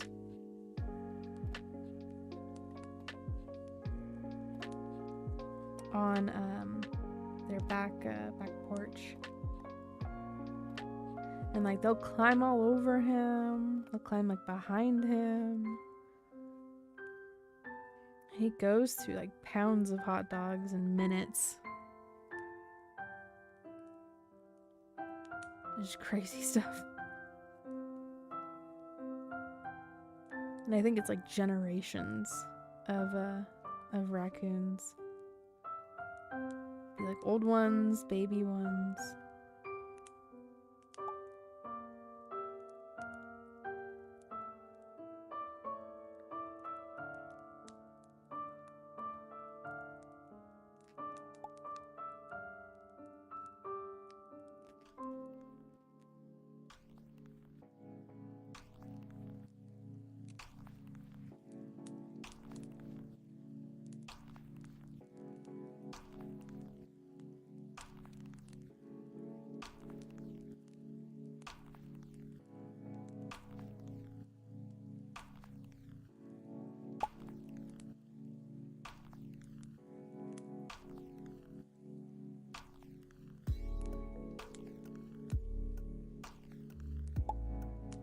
I'm thinking when I'm done with this round of black, I'm gonna switch over to the bag that I need to do a bunch of reversing for. Hello, Calamosity. Oh, no problem. No need to apologize.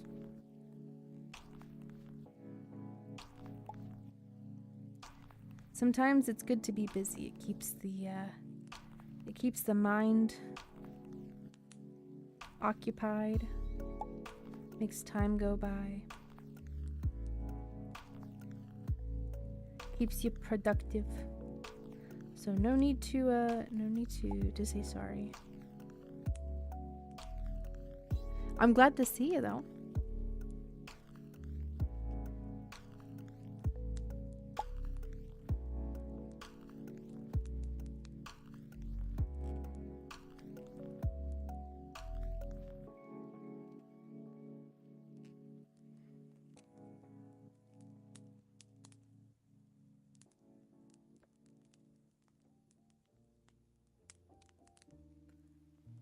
So we turn towards the track and ended. I feel any threat or nothing weird. Interesting. All right.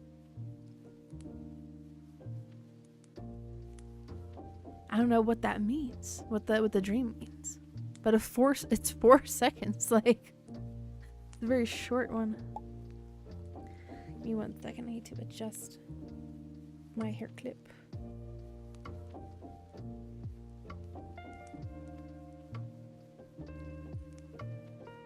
There we go.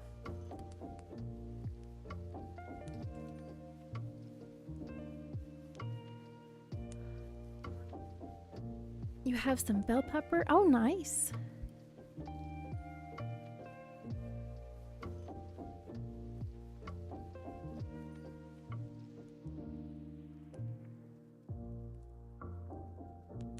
I wonder if there is a crochet pattern out there for bell peppers. I have a running theme.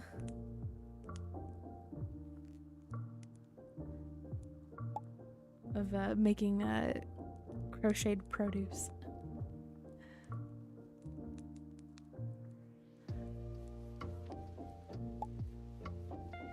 Oh, that'd be fun, yeah. I've heard that like journaling, like dream journaling, and then developing like a new habit that has to do with like touching your index fingers to your thumbs, or like snapping, or like forming some sort of like a new physical habit helps. Because then if you do it in your dream and you recognize that you've just done that, it can help like activate like a lucid dreaming kind of a sensation there. So you gotta go through training. Lucid dreaming boot camp. Some people can do it just naturally, and I am quite jealous. I don't know how people are able to do that.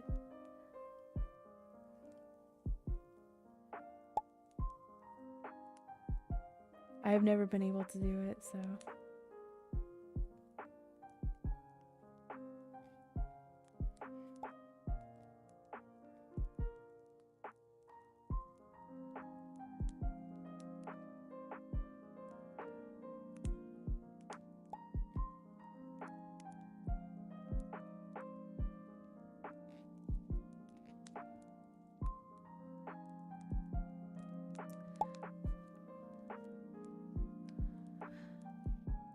Put my finger in, if it goes through, I'm dreaming. Ah, smart tactic. I was making a deal with the entity to bring one of my deceased loved ones back, but I backed out for realizing what this entity wanted me to do. Oh yeah. Well, it always comes with the territory, right? Like they'll tell you like, oh yeah, I can do this, you know, and then it comes with some sort of like a deal that really sucks for you.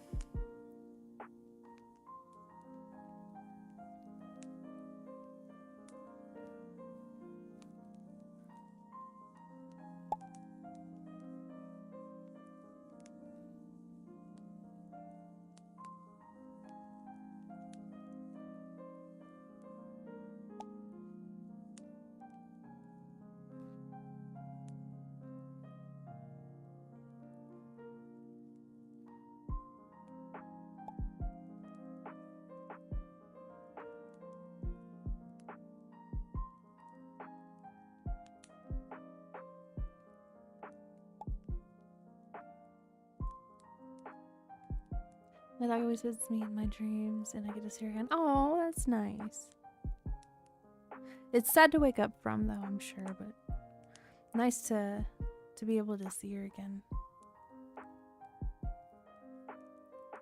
Words or sound in the dream, just a clip of scenery. Oh, like a muted flashback kind of.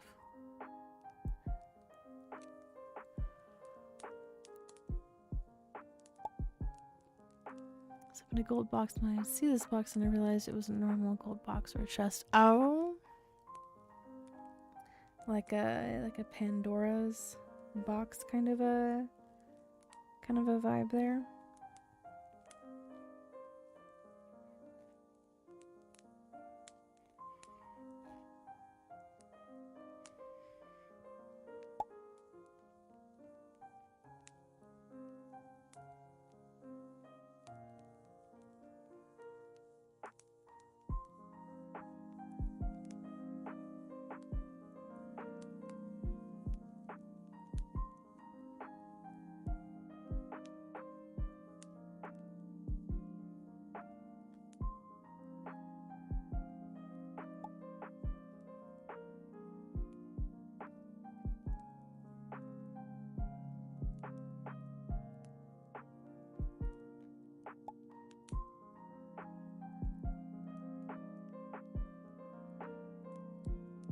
Grabbing some more yarn here.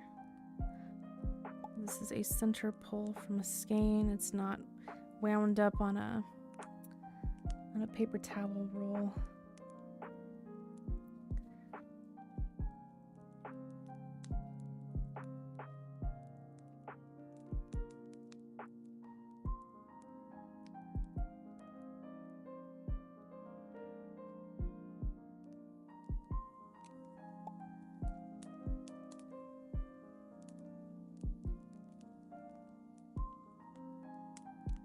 Okay, nearing the corner again.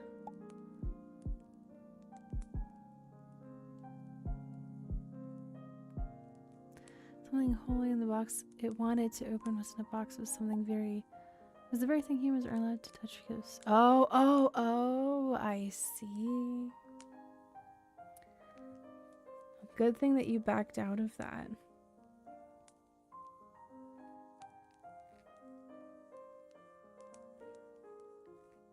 Yeah, you don't want to be getting in the middle or messing with that. For sure. Water break? Absolutely. Absolutely.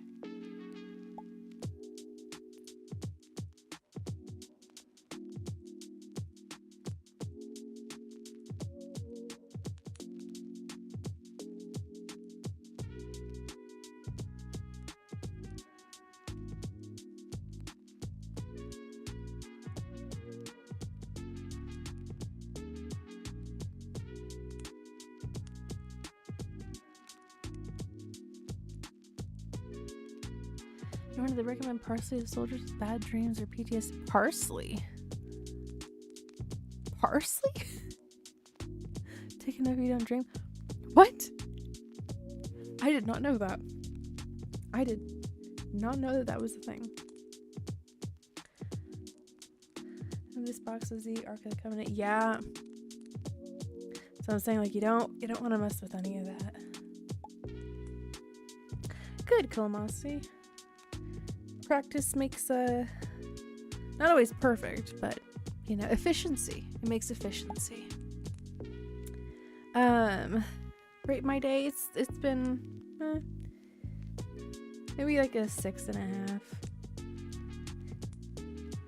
It's been an average day. Not a bad day. Just somewhat average, you know.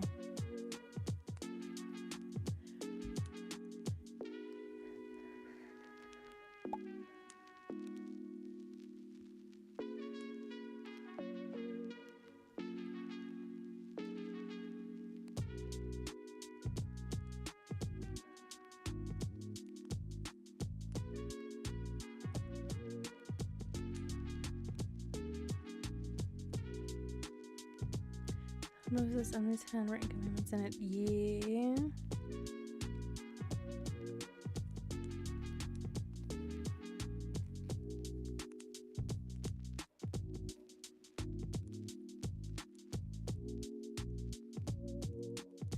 And if you're not supposed to mess with it, right?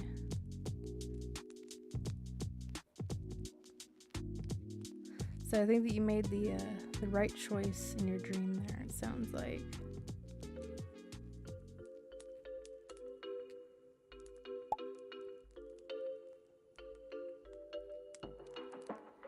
Getting closer to this corner here.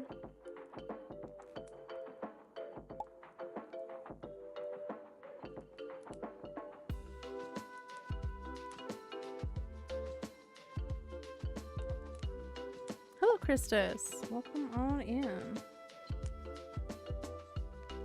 My night's been pretty good. Just been working on the Miku blanket here. Getting some more done on it.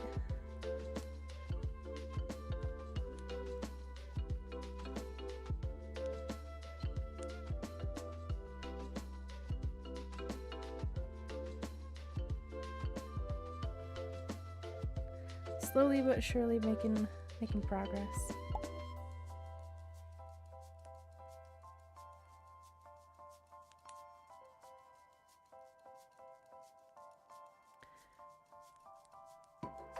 Your brain was functioning, but I had my dream 3 years before that day in a whole other state. I later found out about parsley. Oh, I'm glad that I don't have pathetic dreams anymore. Oh, I see.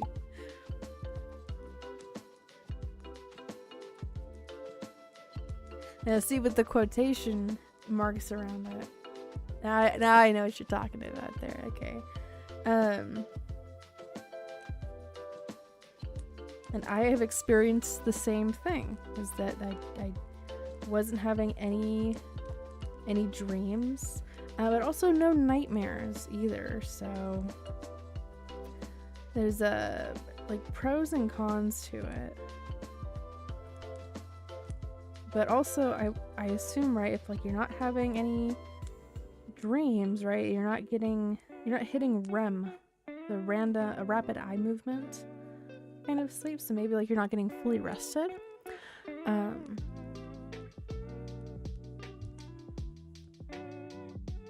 So maybe that's why. I don't know. What am I knitting? Well, if I had the 2 long needles here, you know, then I'd be knitting. I'm crocheting a Hatsune Miku themed granny square blanket. So it's a big ol' blanket here with colors and color patterns that are based off of Hatsune Miku.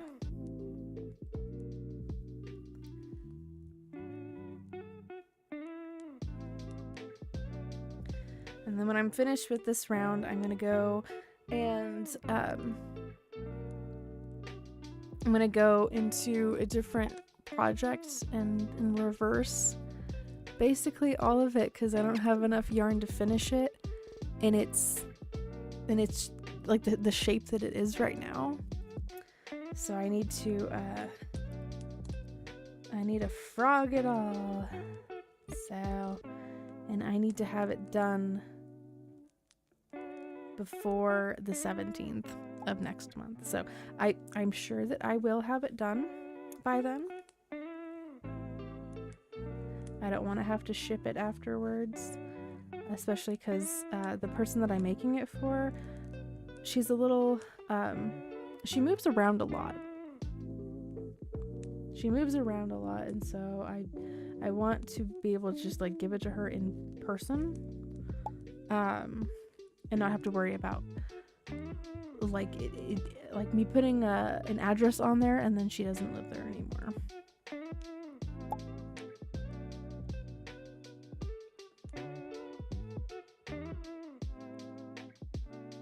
Seriously considering getting into crochet myself. It's very rewarding.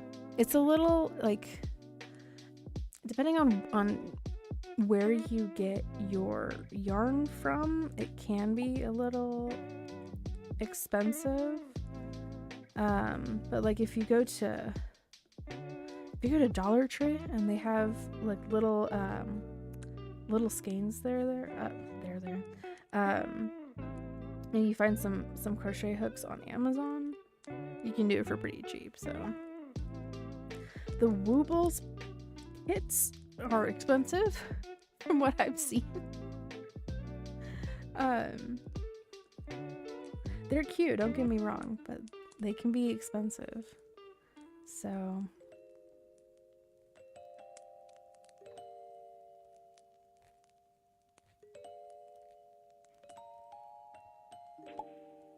but crocheting is very rewarding. So, and it's something that I've thought about. I thought about how I've like felt about this for like any time that I'm crocheting. I'm just like, you know, I'm glad that for some of like the actual tangible like making of this stuff, AI has not gotten its little wiry fingers into. Now when it comes to patterns and images of like finished products, you do have to be mindful that like some of those are AI generated and they look too perfect. They look way too perfect. And then if you go to try to follow the pattern that it says that it was this, you know, finished product was made with, it won't look a thing like it. So that's how it's kind of gotten involved with it. But the actual making of the products, you know, by the human, the AI is not going to replace that. So, and that's, I think, another like really rewarding thing to it, being able to see the fruits of your labor as soon as you make that stitch, and you just continue on going. And it's a pretty easy thing to get into.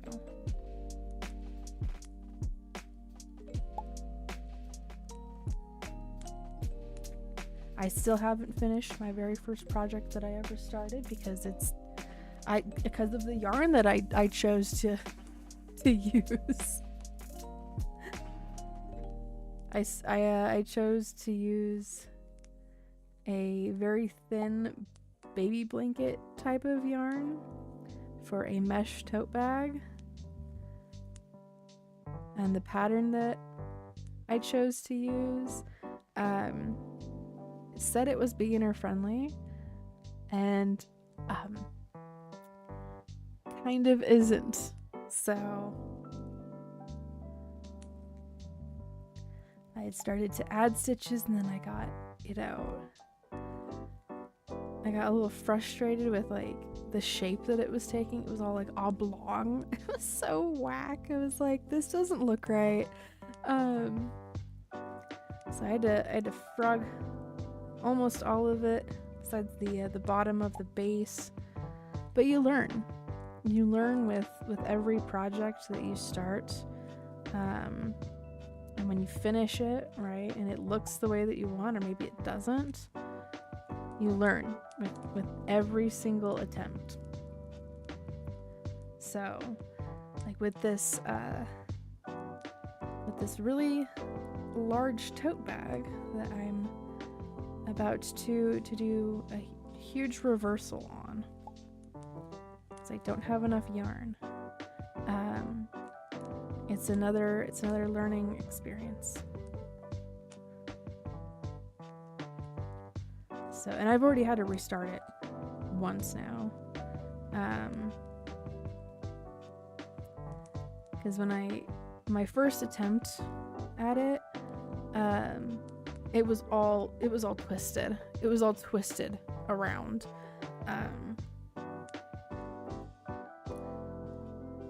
And even the point that it's at right now, it still has a little bit of a twist to it, but it's too big.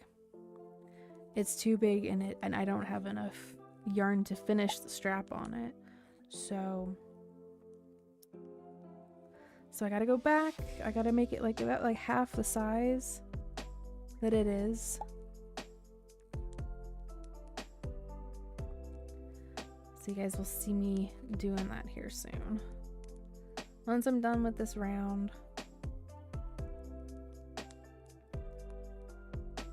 The other thing that's really satisfying about learning to crochet and knit as well, I don't know how to knit yet. I will someday. Because I have knitting needles that I got from, I think it was my Oma. I think my Oma owned these knitting needles, because I did not get these. And I don't know if it was my grandma that got them. I don't know where they came from, but it makes sense that my Oma had them. Here we go, coming up to the corner here.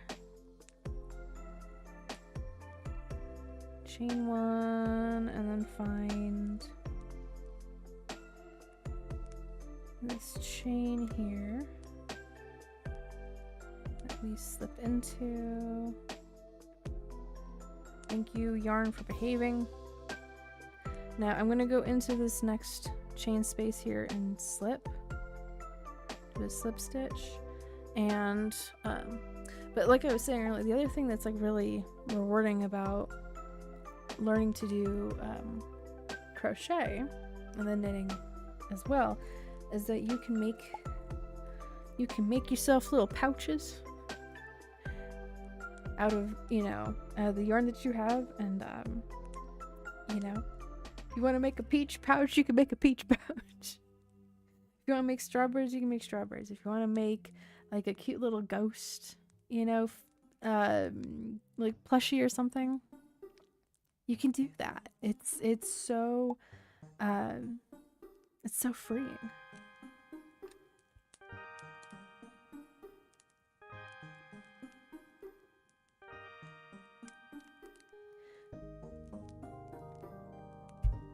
Cookies. Somebody's got cookies. I made chocolate cake cookies. And then I made my own chocolate frosting to put on top of there. So rich. So rich. So good. Okay, so I put a stitch marker here so that I can continue right where I have left off. I'm gonna fold this.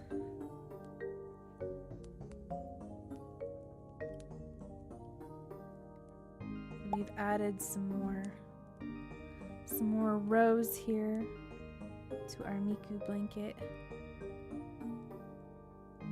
This is all acrylic yarn, so this is gonna get warm and stay warm very quickly.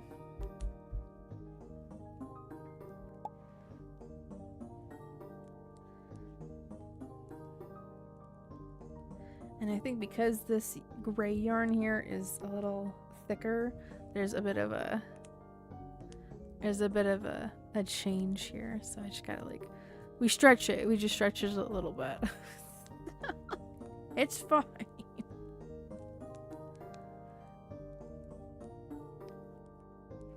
Okay. There's that. We're gonna put this large black skein over here. There's that. Also move that yarn. And I'm going to move this.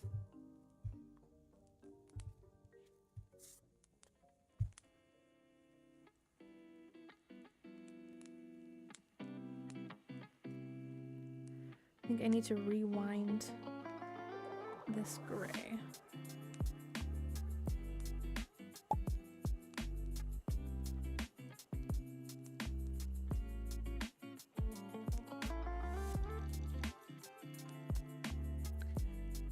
And of course, for the breastfeeding part, she knitted a boob.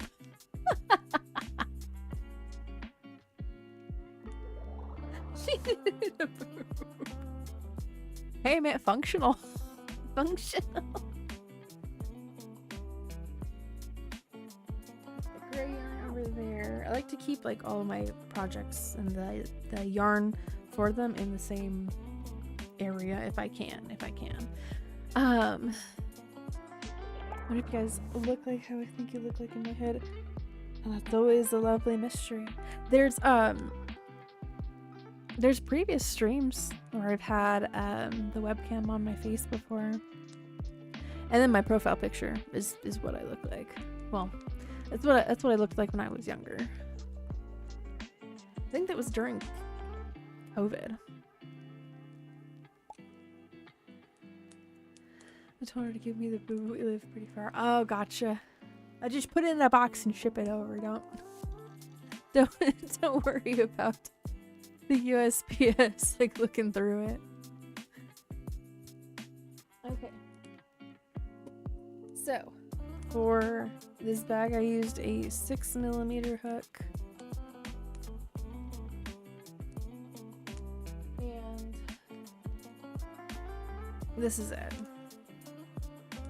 This is the bag. It uses the chunky yarn, bulky yarn. Yeah, bulky. It's really soft. It's got a nice Northern Lights pattern to it. Some purple, some blue, some greens. But it is way too big. It is way too big. And I used up all of the black yarn, and I don't have enough to finish the strap. The strap is also kind of big too. So I am going to have to reverse all of this. I know.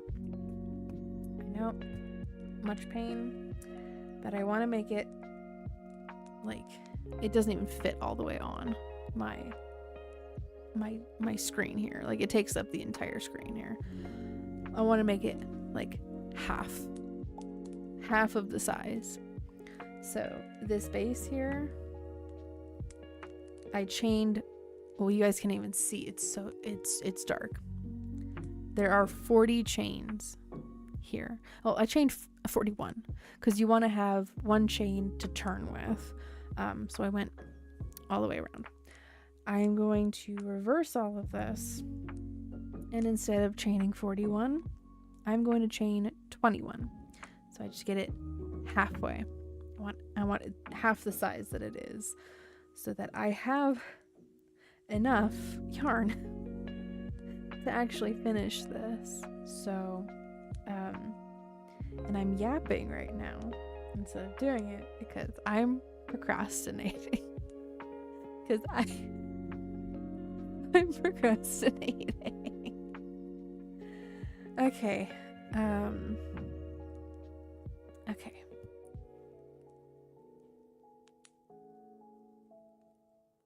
I have somewhere. I have a larger paper towel roll because this is not big enough. So give me a second. I think it's out in the kitchen. I'll be right back. I need to go get it.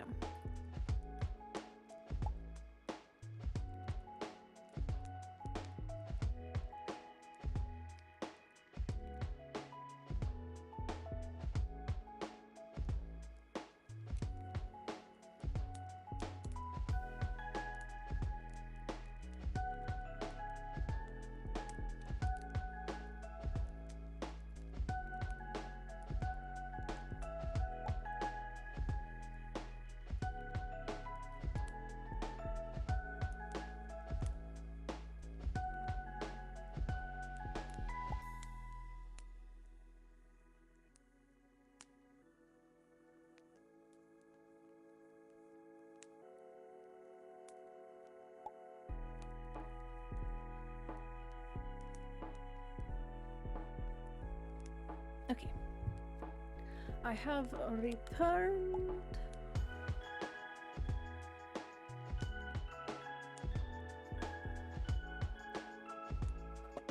Dream about an alien appearing in front of me. My room up at dark ceiling, see silk alien head.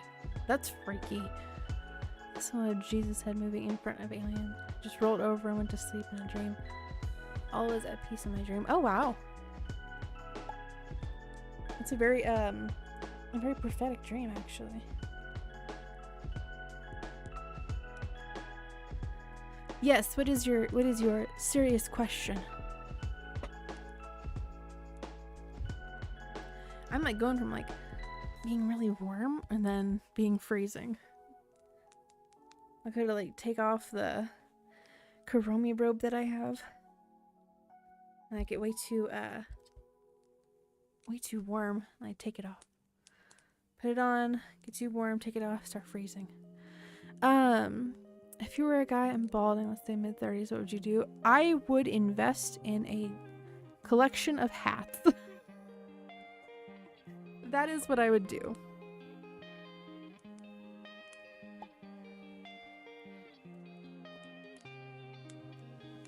Or beanies, or or you just accept the look. You just accept it. Shave it all, go to Turkey. Just embrace the bald spot. Yeah, just embrace it.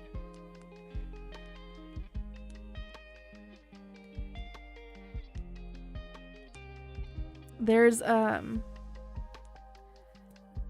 person that is on the production team for a 24/7 live streamed Hell House that I sometimes watch whenever it goes live. But he used to have hair. Doesn't have hair anymore. And he's just embraced the baldness. And it's worked well for him. So I think it's just like all of the stress that's involved in running production for that kind of an environment, and like just how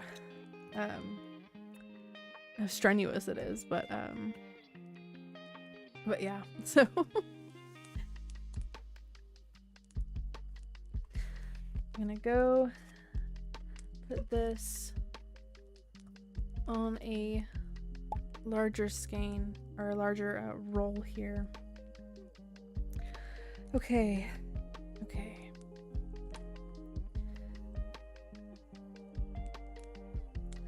And then the black will go on this smaller one. Hopefully I have room for it. Here we go. I'll be happy when the project is done.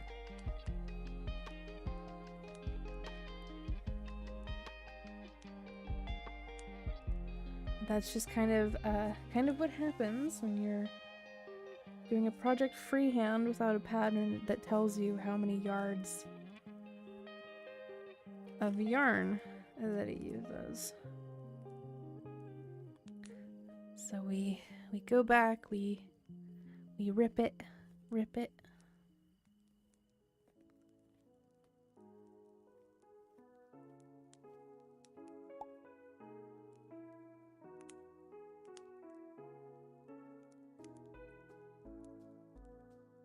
Hello, Kimberly. Hello. It has been. Welcome back. I've just started reversing this crochet bag project that I started because I don't have enough yarn, so I'm reducing its size in half and starting all over again.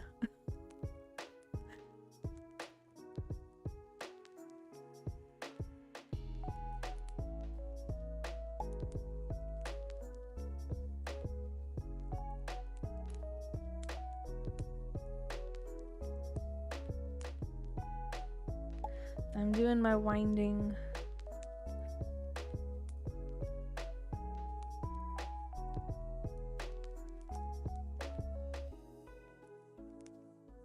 Actually, let me do this because it'll look better and it'll function better if I actually use the yarn winder.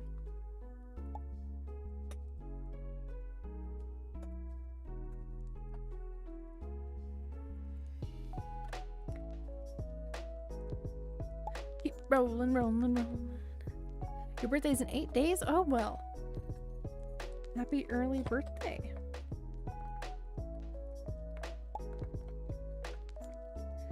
I hope that your birthday goes well.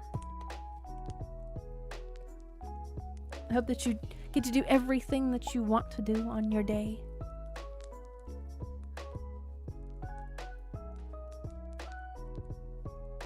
Yeah, ever since YouTube did the @name @handle thing, it's been a pain. It's been a pain.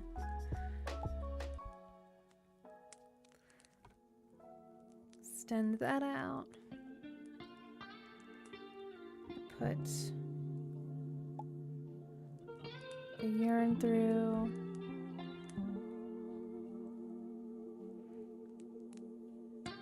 And then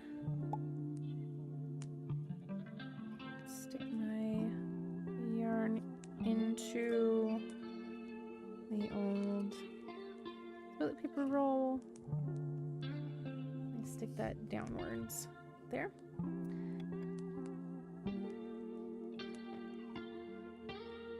I just like the shape that it makes here. And it's faster and it doesn't hurt my arms. It doesn't hurt my arms as much.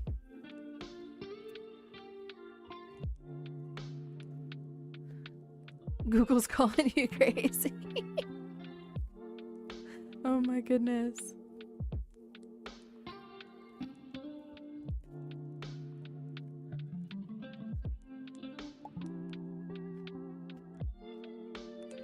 Okay, I'm gonna rip back here. We do some winding. There we go. We do some ripping. We do some winding. Okay, this is where the strap began. I chained 10.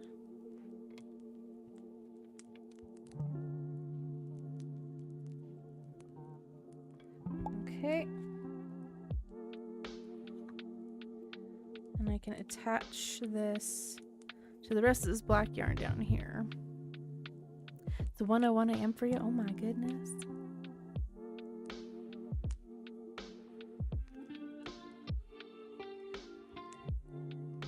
Oh, it's 11 for me. Oh, jeez.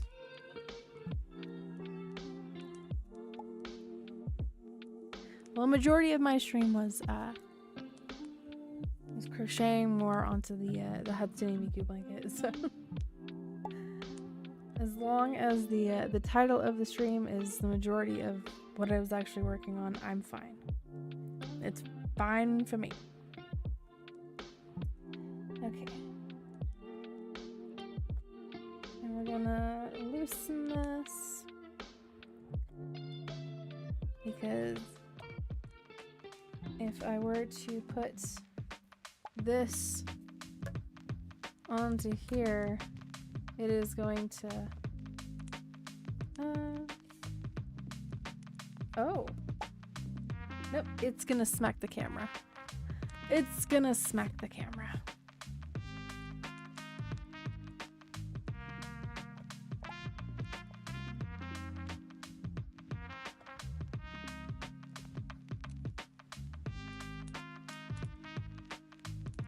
Okay, so we're gonna do this by hand.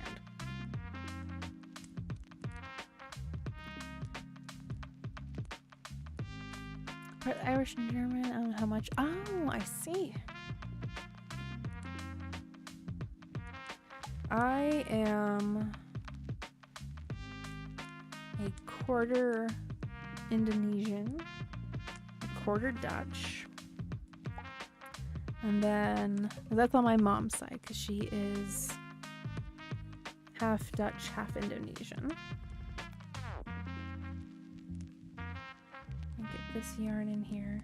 And then on my dad's side, we're thinking Native American, German,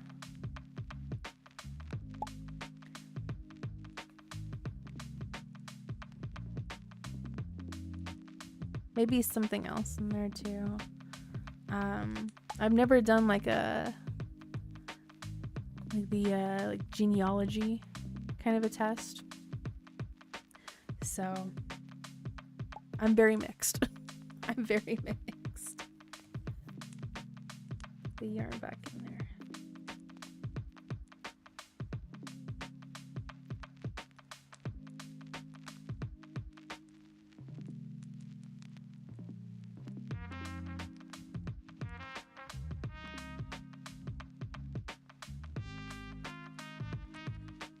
Okay. There is that. I'm gonna take this stitch marker and throw it inside of my little peach pouch.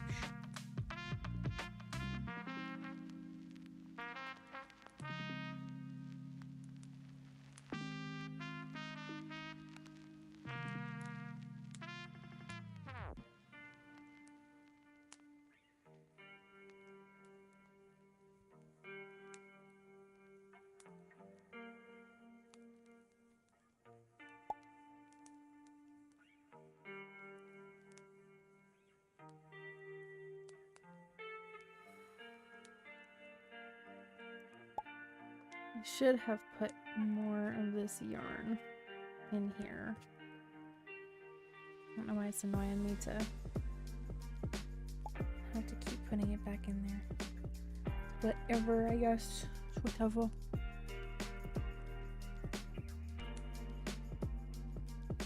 You know, I think it's a very common thing for artists to look at their work and be like, well, there's a mistake here, there's a mistake there, you know.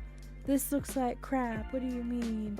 But then when you look at someone else's work, you know, you don't initially see all of the mistakes. Oops. Right? So, but I think that's a completely natural thing. And I think it's a good learning lesson to give yourself some mercy, give yourself some grace. But we're always, I think, as artists, we're always going to be our own harshest critics, I think.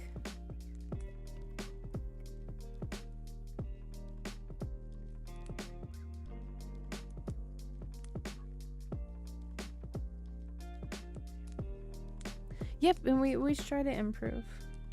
There's always something new that we can learn, whether it's anatomy or it's, you know, 3-point perspective, or it's, you know, the principles and elements of art, or the golden ratio or something, right?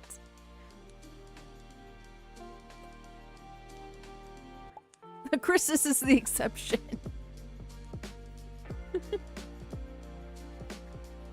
I mean, hey, yeah, if you feel that way, right?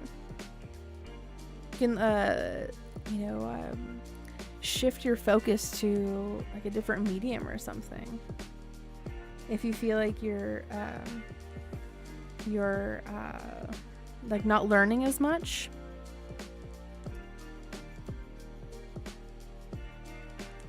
try a new medium, maybe.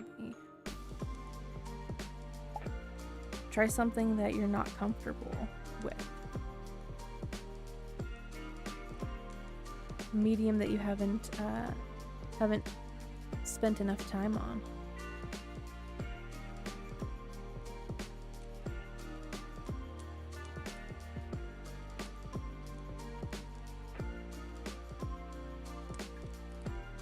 I put the effort out in right circles of donation support. Yeah. And then the demands would never stop.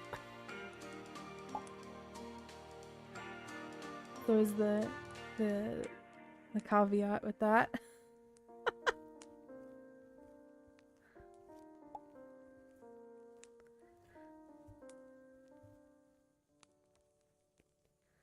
I'm gonna turn my wind here.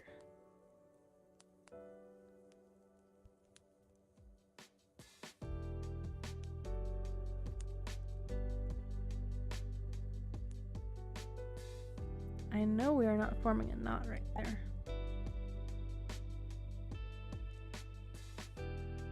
That might be true, but that's what I'm saying. Like, if you start to feel that way again, you know, you just shift your focus. Shift your focus to something new.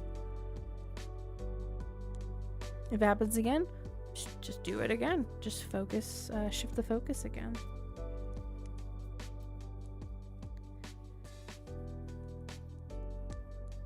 It's all a very individual, personalized journey.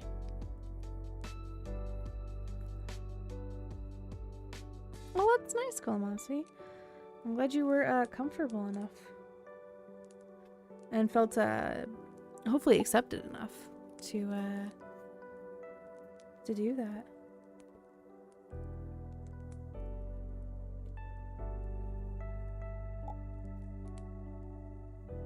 There's someone that that Wolf and I work with at the anime convention in Alabama that has an emotional support stuffed animal.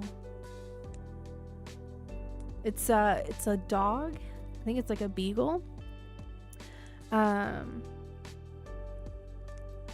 what is its name? Oh gosh. Amtime. Its name is Amtime. And they have a bunch of outfits for it. They have a candy bracelet on one of the paws.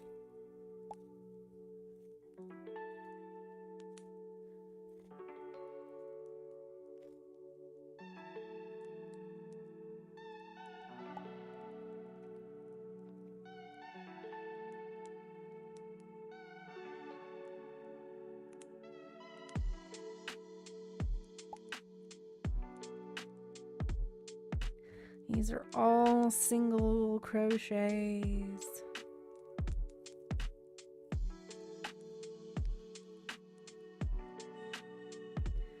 Okay. I think there. was the end of the top flap of the bag.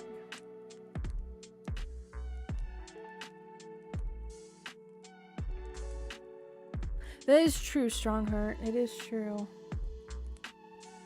Which is completely backwards of how we're taught to be.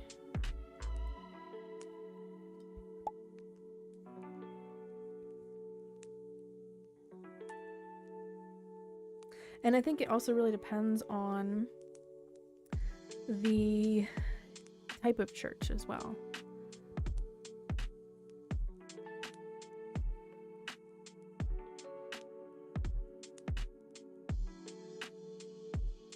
The church that I went to for a while, it was very open and accepting, and like, you know, come as you are.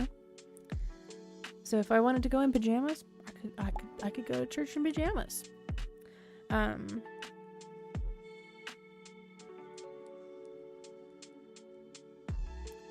If I wanted to wear slippers, I could wear slippers.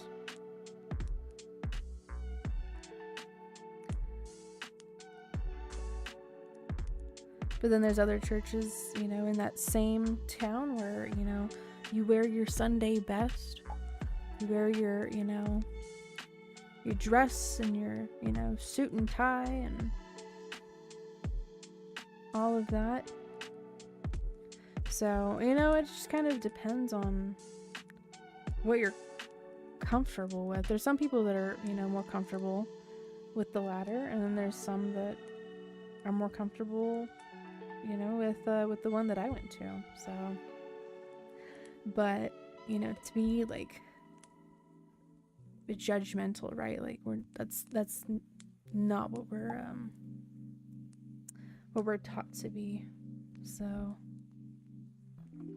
there was actually a time where I was in church, and I was, you know, listening to the message, but I very much so, I listen better when my hands are moving and when I'm making something, when I'm doing something. So it's understandable that, like, when I'm crocheting and I'm just listening to something, I listen better because my hands are moving or doing something.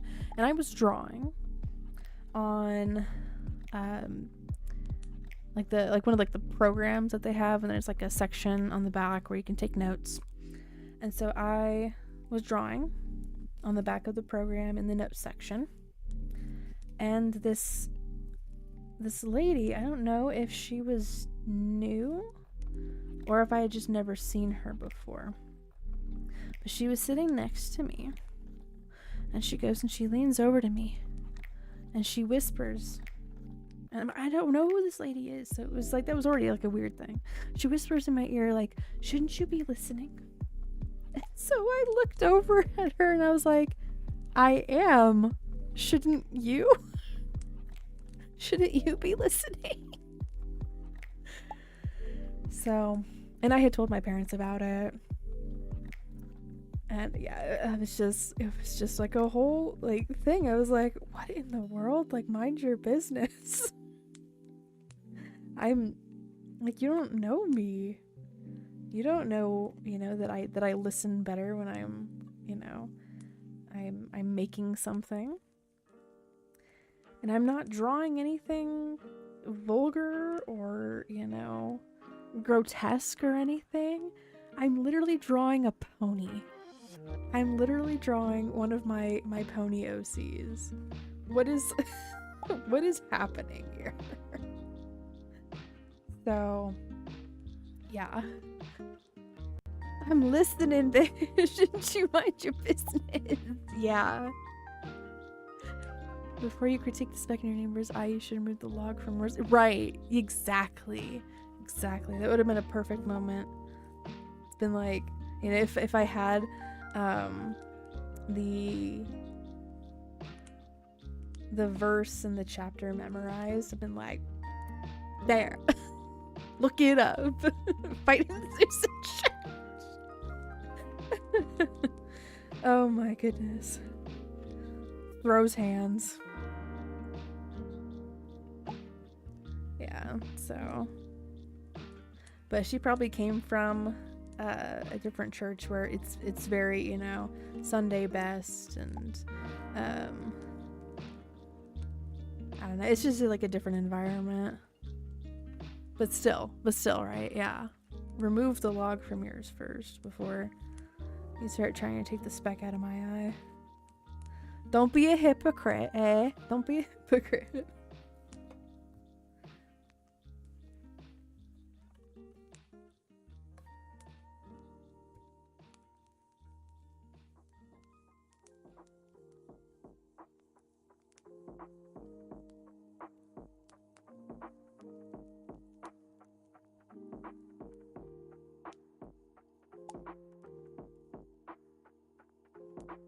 Oh, see, that's a major hypocrite there, Calamosity. That person's a huge hypocrite.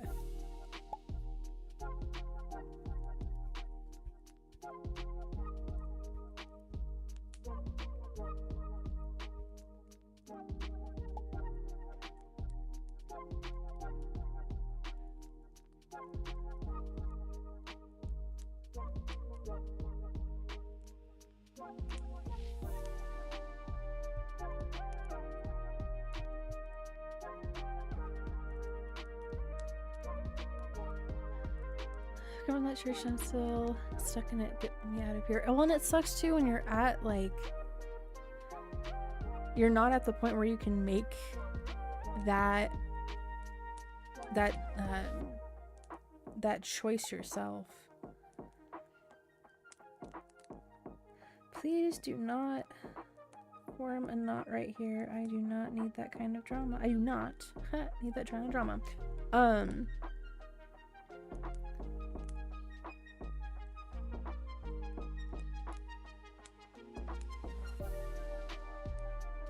Like, especially if it's like an abusive environment too.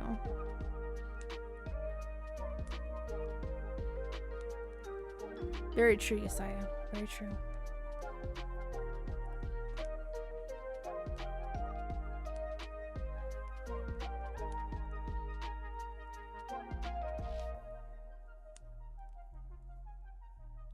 Right, exactly. It shouldn't be a requirement. You're right. God will take you home in your Spider-Man pajamas, just the same. Yeah, yeah. It's you know, come as you are. There should be no judgment. If you want to dress up, you can, but like, it's not right. It's not a requirement.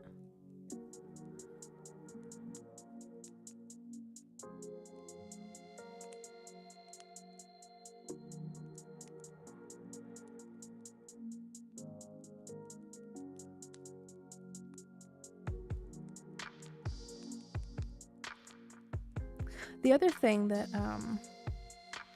I liked that I had experienced when my family and I went to a church that was like 30-something minutes like out of town from us, was that it was on a Saturday evening. Like the Saturday evening churches, it felt like it was more of a relaxed environment. And there wasn't so much of a pressure to wake up super early on a Sunday.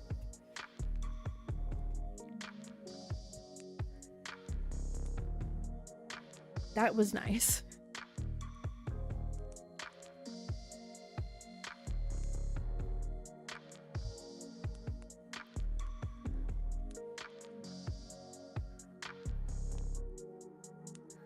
Just doing a bunch of ripping and then do a bunch of winding.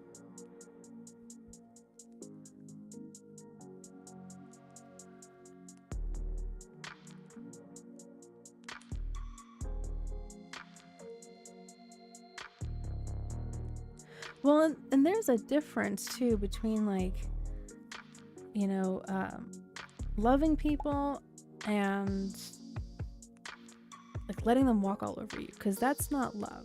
Letting somebody walk all over you is not love, because then you're not loving yourself and you're not loving them by letting them do that. You're just prolonging and enabling them to do that to other people. You can set boundaries and let them know that what they're doing is wrong while still doing it in a loving manner. So now they may not interpret that as being nice because you're not letting them walk all over you.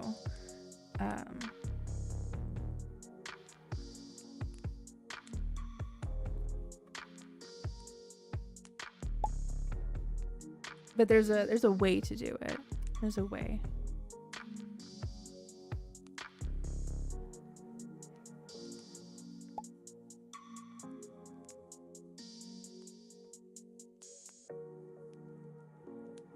Now, I'm not a Bible expert by any means.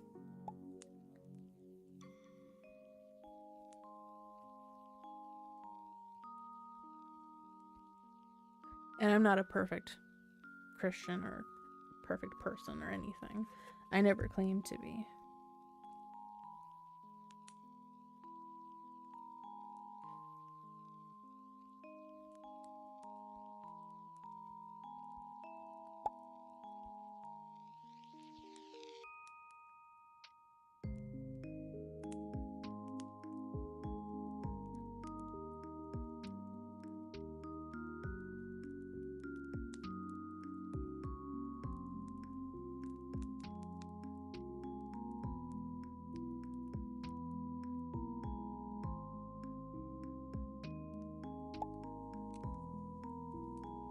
Once I went to a church that had a slip and slide and karaoke. That's pretty freaking cool. The church that I had mentioned that had the Saturday evening service, I was in their like the teen class. Turn it was a frat house. Oh no. Oh no. That's not good.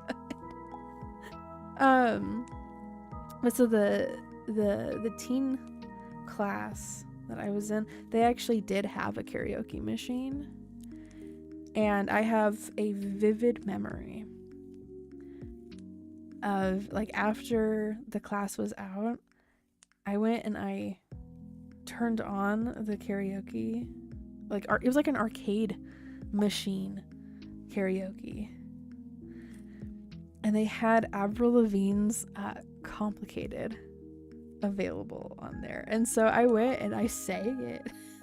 Like the room was empty besides like the class teacher and some of the parents like picking up their kids. So they're like, why'd you have to go and make things so complicated?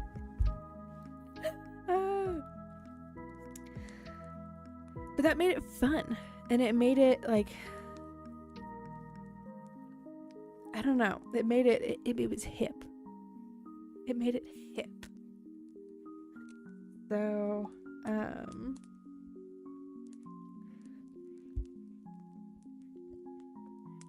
yeah.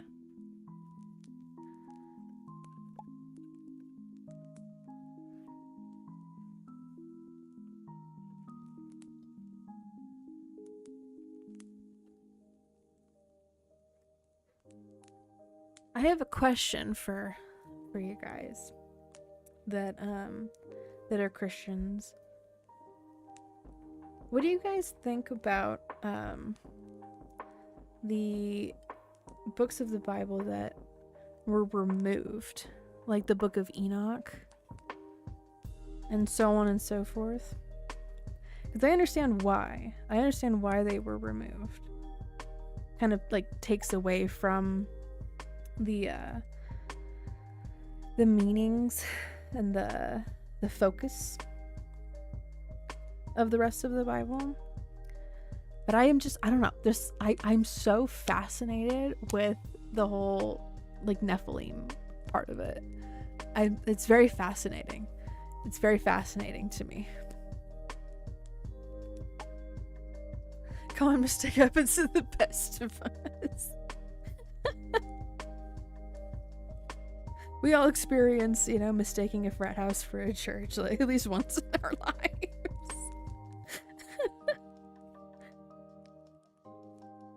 But yeah, no, I find the giants stuff of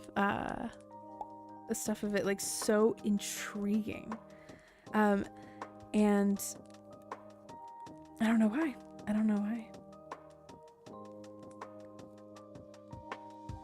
Because the story of David and Goliath.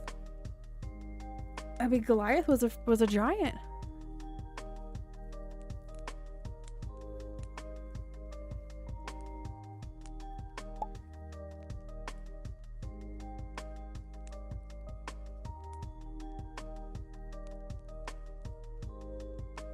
And it really, it really makes sense why so many people were, afraid of these giants walking around and stuff. So,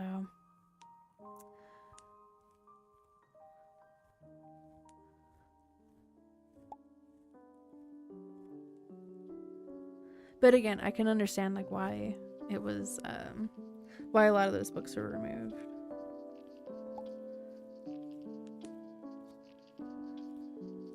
Okay, we are getting down to the bottom of this bag. It's a lot faster to back things up and frog it than it is to build it up. Thankfully, this didn't take me longer than like 3 or 4 days to do.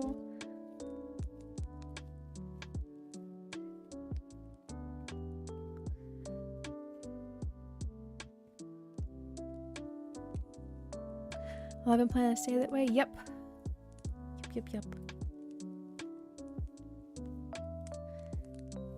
I have many projects I need to finish and that I have yet to start. Many things in my bucket list I'd like to eventually accomplish.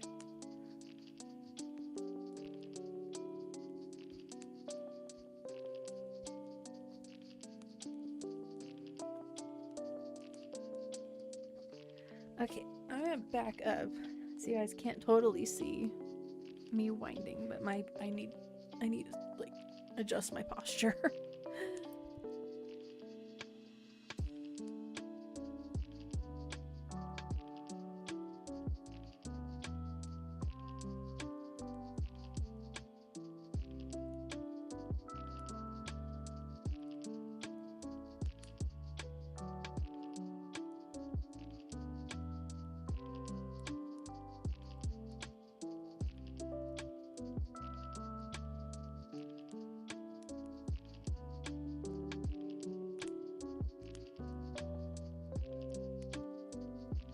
I'm happy to hear that, Calmosity.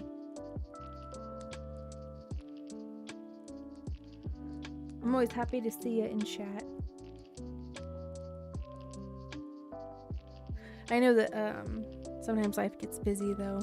People aren't able to be in chat, but that's totally fine. That's fine. Like I said earlier on, it's good to stay busy.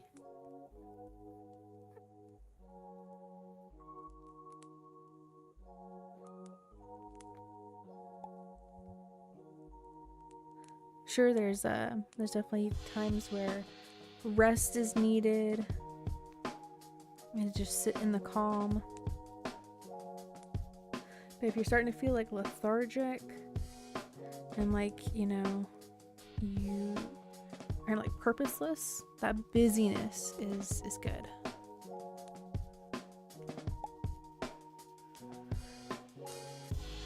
Bronze, okay, Orphan, Cherubim. Oh, thank you, Yusai, actually, for reminding me.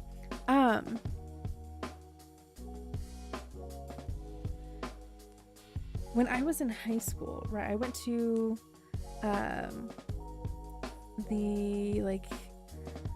there's some high schools that they have like another building that's like a vacation Bible school kind of a setup there. And the lady that was running that, I got into kind of like an argument. Not really, it was like a disagreement. it was a disagreement with her because she was very insistent that the cherubs don't have wings.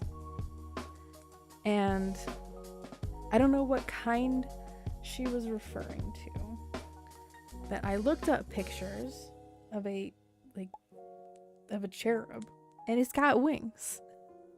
So I don't know what version she was looking at.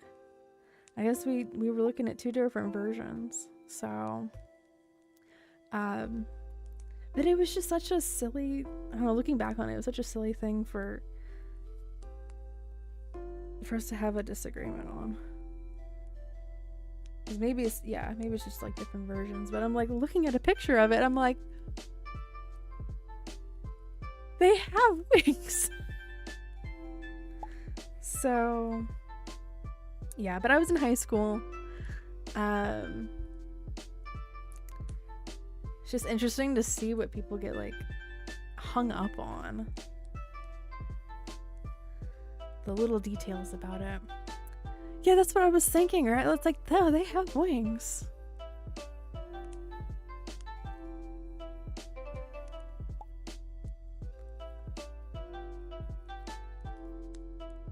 One day I will have a biblically accurate angel on top of the tree for Christmas. Okay, there's two skeins. Two skeins rolled into, or wound up into one there.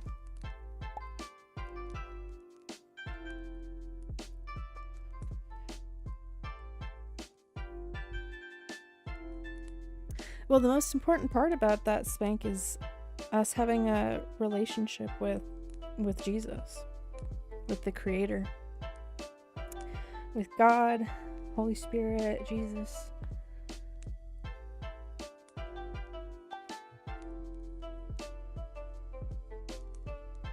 If you know Him, and of course He knows you, He knows all of us, but if you know Him and have accepted that gift of new life, then you have a spot.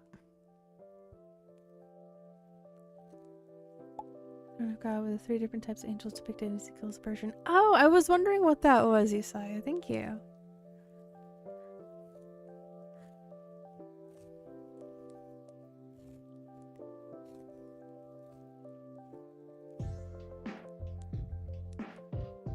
A chicken in a hat. Chimkin. Okay, so here I need another toilet paper roll.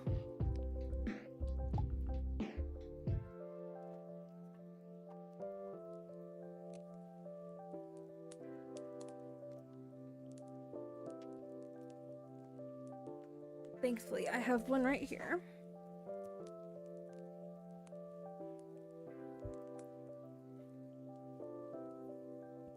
I've been collecting. Where did the end of this go? Oh no, I've lost. Oh, there it is. Okay. I was like, I've lost it. I've lost the end.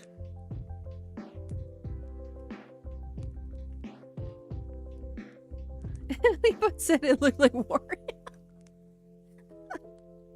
Oh my goodness.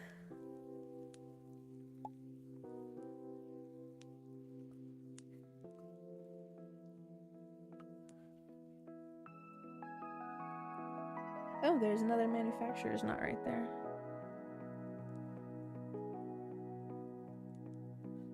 Now that one I did not make. That is from the manufacturer. Which is why it's called a manufacturer's knot.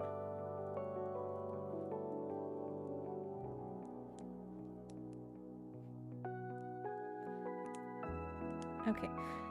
Oh, actually, I need to bring out my yarn miner. The smaller ones, I can use this.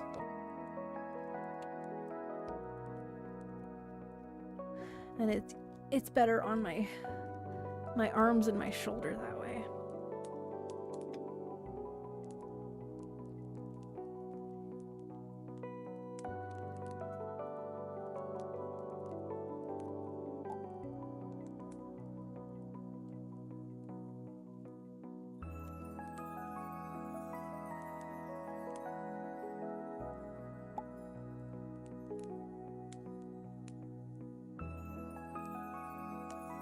Nope. I try that almost every time, and it's not strong enough to just pull it.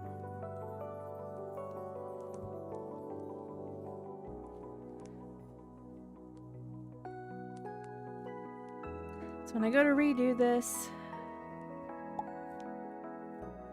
I'm only gonna do chaining 21, so it'll be half the size. How do you see your points? You do exclamation point points. Just like Spank did earlier.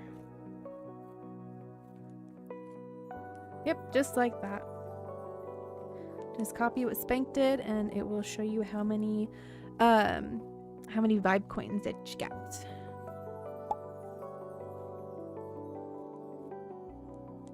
There you go, you have 2,530 vibe coins. Stronger Hearts got 22 grand. In vibe coins. Yes, they accrue the longer that you are active in chat, and then you can also you can participate in heists with it. You can gamble it. Yep. I think that's basically all you can do with it right now.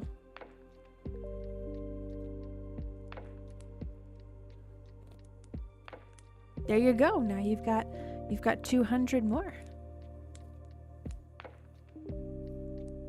People say that Jesus is not God and give them John 1 through 14, John 10:30, and John 14:9.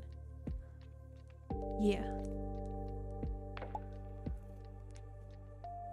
Yeah, and I wish that I could to be able to use points to summon Miku. Yes! Oh my gosh! Freaking yes! So, the Streamlabs has a loyalty store function, but it does not, at least on my end, it doesn't want to work with YouTube. On Twitch, I think it works. But on YouTube, it doesn't work for me. Otherwise, we would use the Streamlabs loyalty store for sound effects, and like little graphics and stuff. It doesn't show up. So yes, so we have vibe coins and then we have gold. The gold is through the Stream Avatars game. So like you just saw Spank, he brought up a slot machine with the exclamation point slots and the number of gold that you wanna gamble into it. So that shows up with Stream Avatars. There's also a roulette game that you can use your gold with, and then you can also you can either do this through chat or you can do it through the extension panel.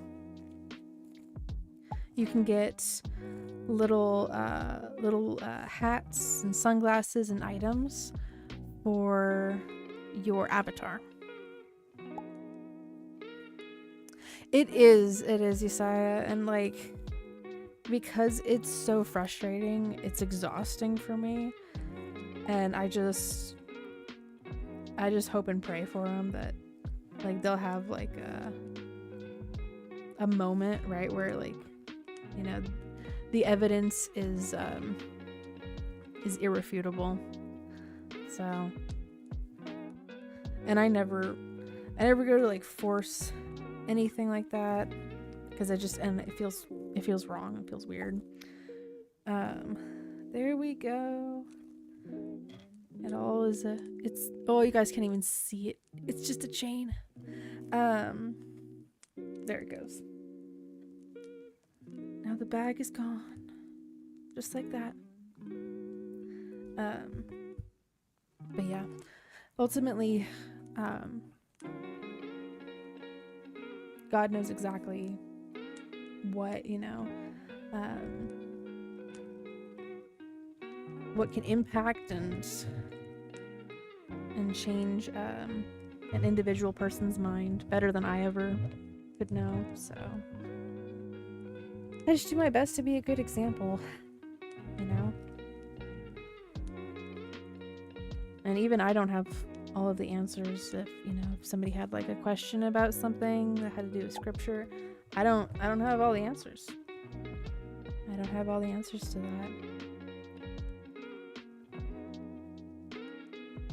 But I really don't like seeing people who claim to be Christians, treating other people in like the exact opposite way that we're taught to treat people. And then they're going around saying, I'm a Christian. And I'm like, okay, but you're a terrible example of one. Like, stop.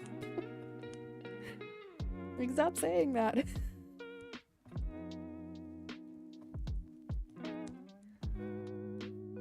You were a terrible example of one.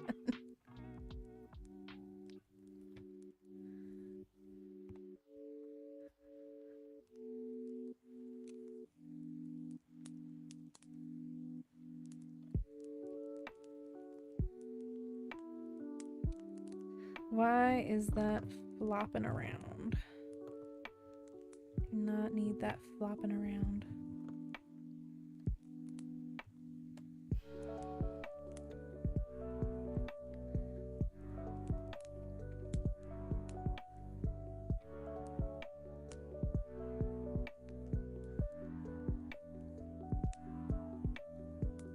If it's scripture, it says avoid meaningless arguments. Yeah.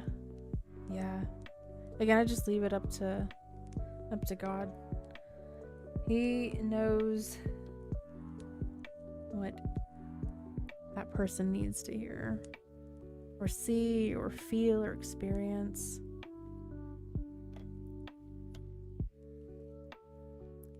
Now, there was a point in my life where I was agnostic. And then I had my own individual experience, feeling, like literally, physically, feeling the Holy Spirit when I was about to have another panic attack. And that just completely, like, solidified it for me. It wasn't anybody, shoving their belief in my face. It wasn't, me being like judged for a particular, way that I dress at church, or, whatever, right? Like,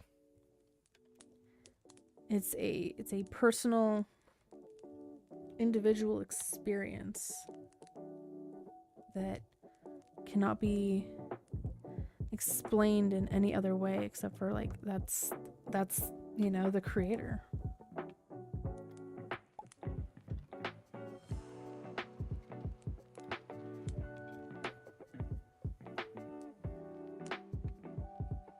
There we go. There's the whole thing there. Your cat is watching you. There's like a psychological reasoning why they do that. Okay, there. Everything from that bag project is now completely rewound up into skeins or balls or whatever these are called. I don't know. Now I have to build it all the way back up again. The reason is my cupcake. It wants your cupcake. Buddhism, a new age, where I've ultimately found the real truth, and that is Jesus. And I'm happy for you for that.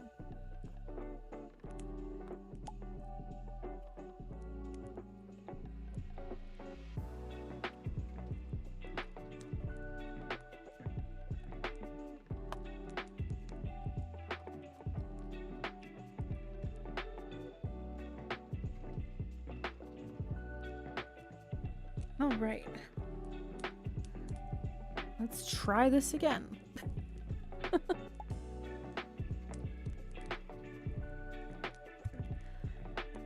I'm gonna take this roll of black yarn here that you guys, it's just a void for you guys to see.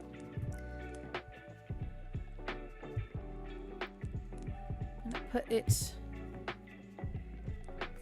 on my yarn holder.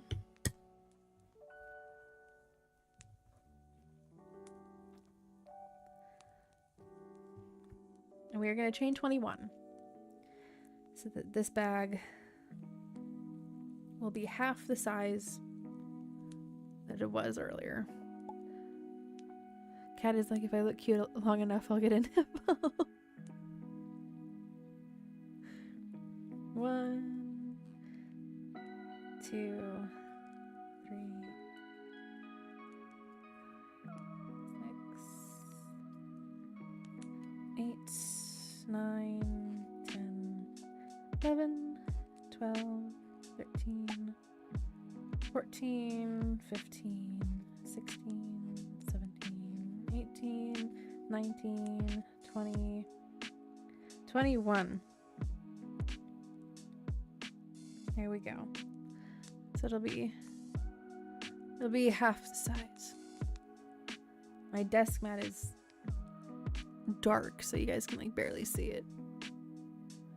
It's just a void. It would eat the whole thing. Yes, it would. Okay. Starting from the second chain from the hook. I'm gonna do 20 single crochets. And at this point right here, hello Valkyrie. Welcome on in.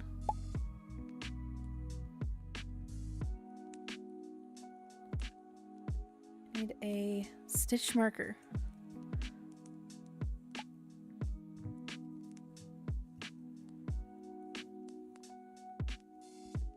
Yes, we have a hug command. So here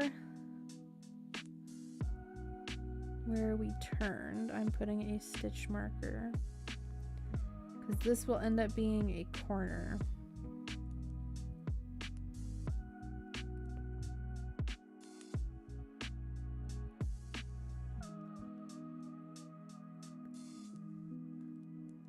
Yes, welcome. Welcome back. 1, 2, 3, 4,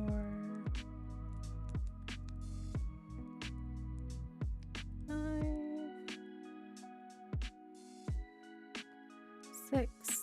Have we grown past the 6, 7 meme? Can I count properly without having to mute those two numbers? Can I have we evolved past that meme?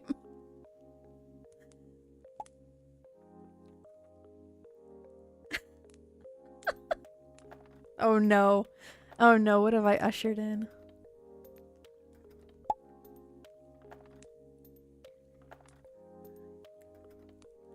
Oh my gosh. Cursed. Cursed. Oh my gosh. 7.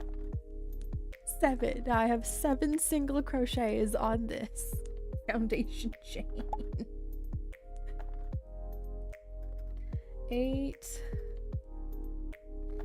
9, 10. There was already a running gag that like crocheters can't count. Okay, and then having that meme come around and being like a plague was just terrible.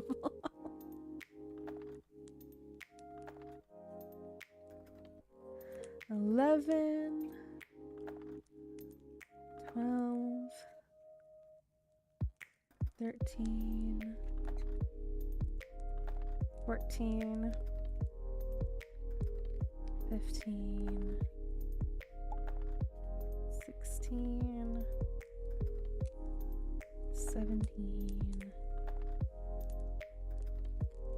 18, 19, and 20.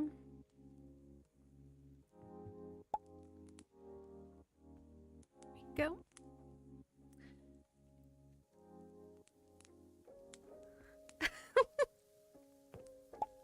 You say it and then you get transported into like a different realm. You black out for a little bit. You say, "Get out of here. Get out of here. Be gone."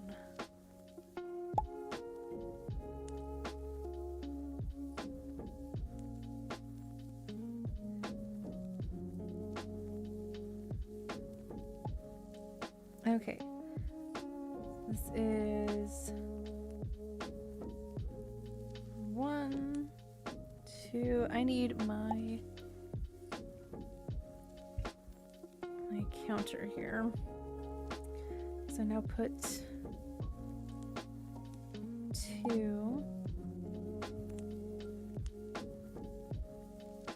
We do a chain and we turn.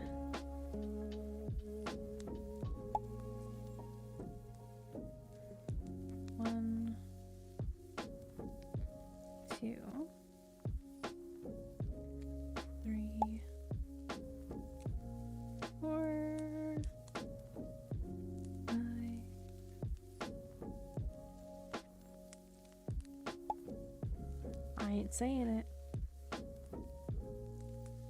8.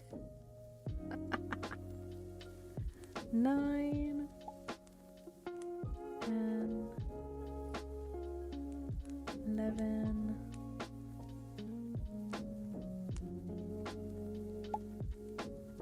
12. 13. 14.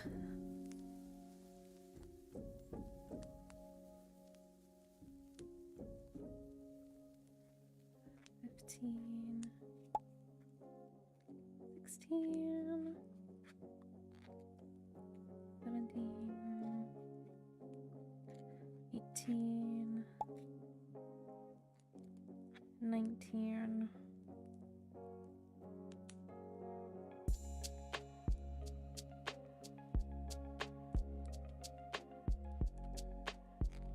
20. Now we have 3.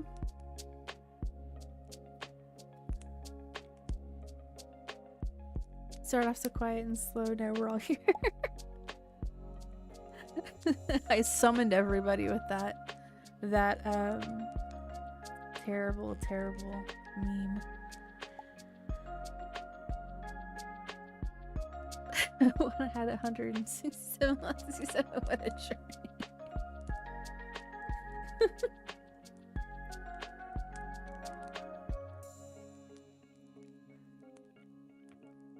And no lessons were learned. POV you're born in 6, 7, 16, 16.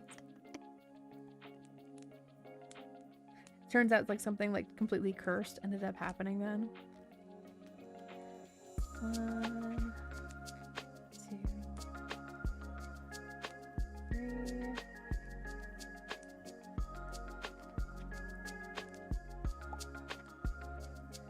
5.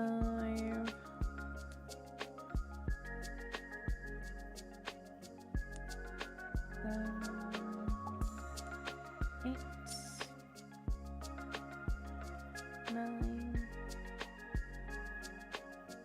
10.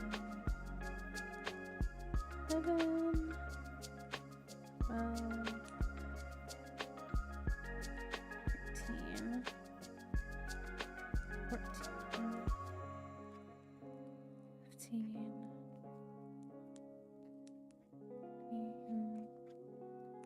17, 18, 19, 20, chain. So the width of the bag is like 10 rows. So I'm just making it all the way up to 10 rows of this bottom part, which I'll probably end up getting to at some point, like post stream. So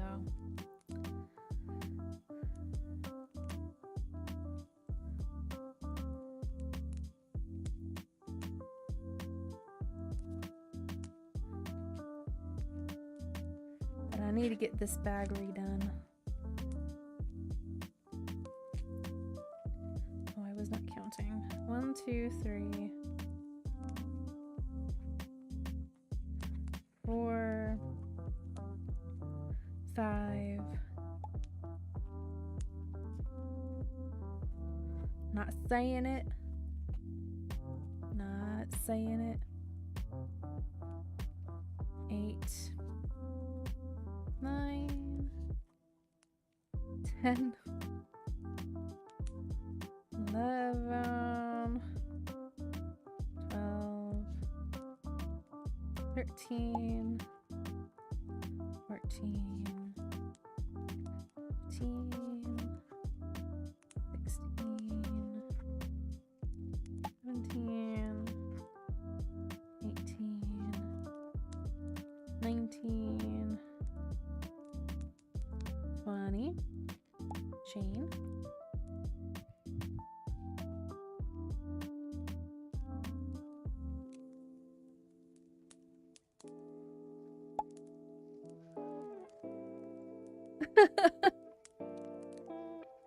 'Be mature.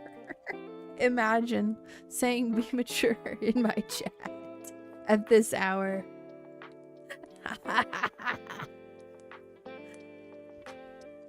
76. 76. 76.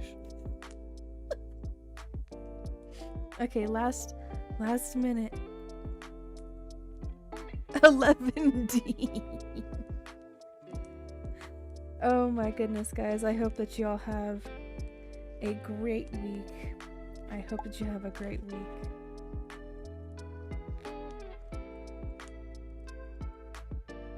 Next weekend, I am going to have my in-laws over. So Friday, Saturday, I will likely not be streaming. Sunday, though, it might happen if they've already taken off. I will update the schedule to let you guys know for certain. And I'll try my best to update that tomorrow so that you guys will see.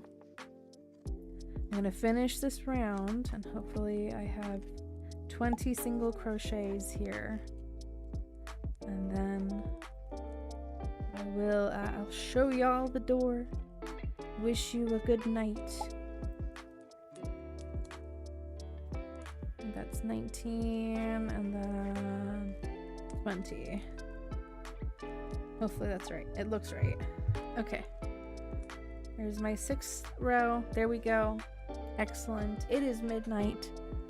Thank you all for joining me, watching me wind all of this up, watching me do some more work on my Hatsune Miku crochet blanket. Yes, as Yusai said, if you enjoyed tonight's stream, please subscribe and slap that like button. If there's some points for a hype thing enabled over here, feel free to give me some hype points. Yeah. Come on, see if I think you part of the group. Yes. And I love that. I absolutely love that. I would want to be the rarity of the group, okay? She's my favorite character of the main 6. Oh my goodness. Alrighty, y'all. Thank you very much for joining me. I'll be back maybe this upcoming Sunday. So I'll let you guys know. I'll let y'all know in the schedule and on the posts as well. Here is my regular digital artwork gallery if you want to check that out. Here's my Twitter /X account if you want to give me a follow over there. I have a Ko-Fi page that I have been updating. Thank you, Strongheart. I got some free bases and some free PNG Tuber Plus models over there if you want to check those out. And if you want personalized artwork from me, feel free to check out my commission website for all of your necessary information that you may or may not know that you need. So I'm gonna head on out, guys. Thank you very much once again for joining me. I wish you a wonderful week. I hope that it goes well. And I hope to see you guys again on my next stream. Until then, stay vibing, stay creative, and I hope to see you again next time. Bye bye!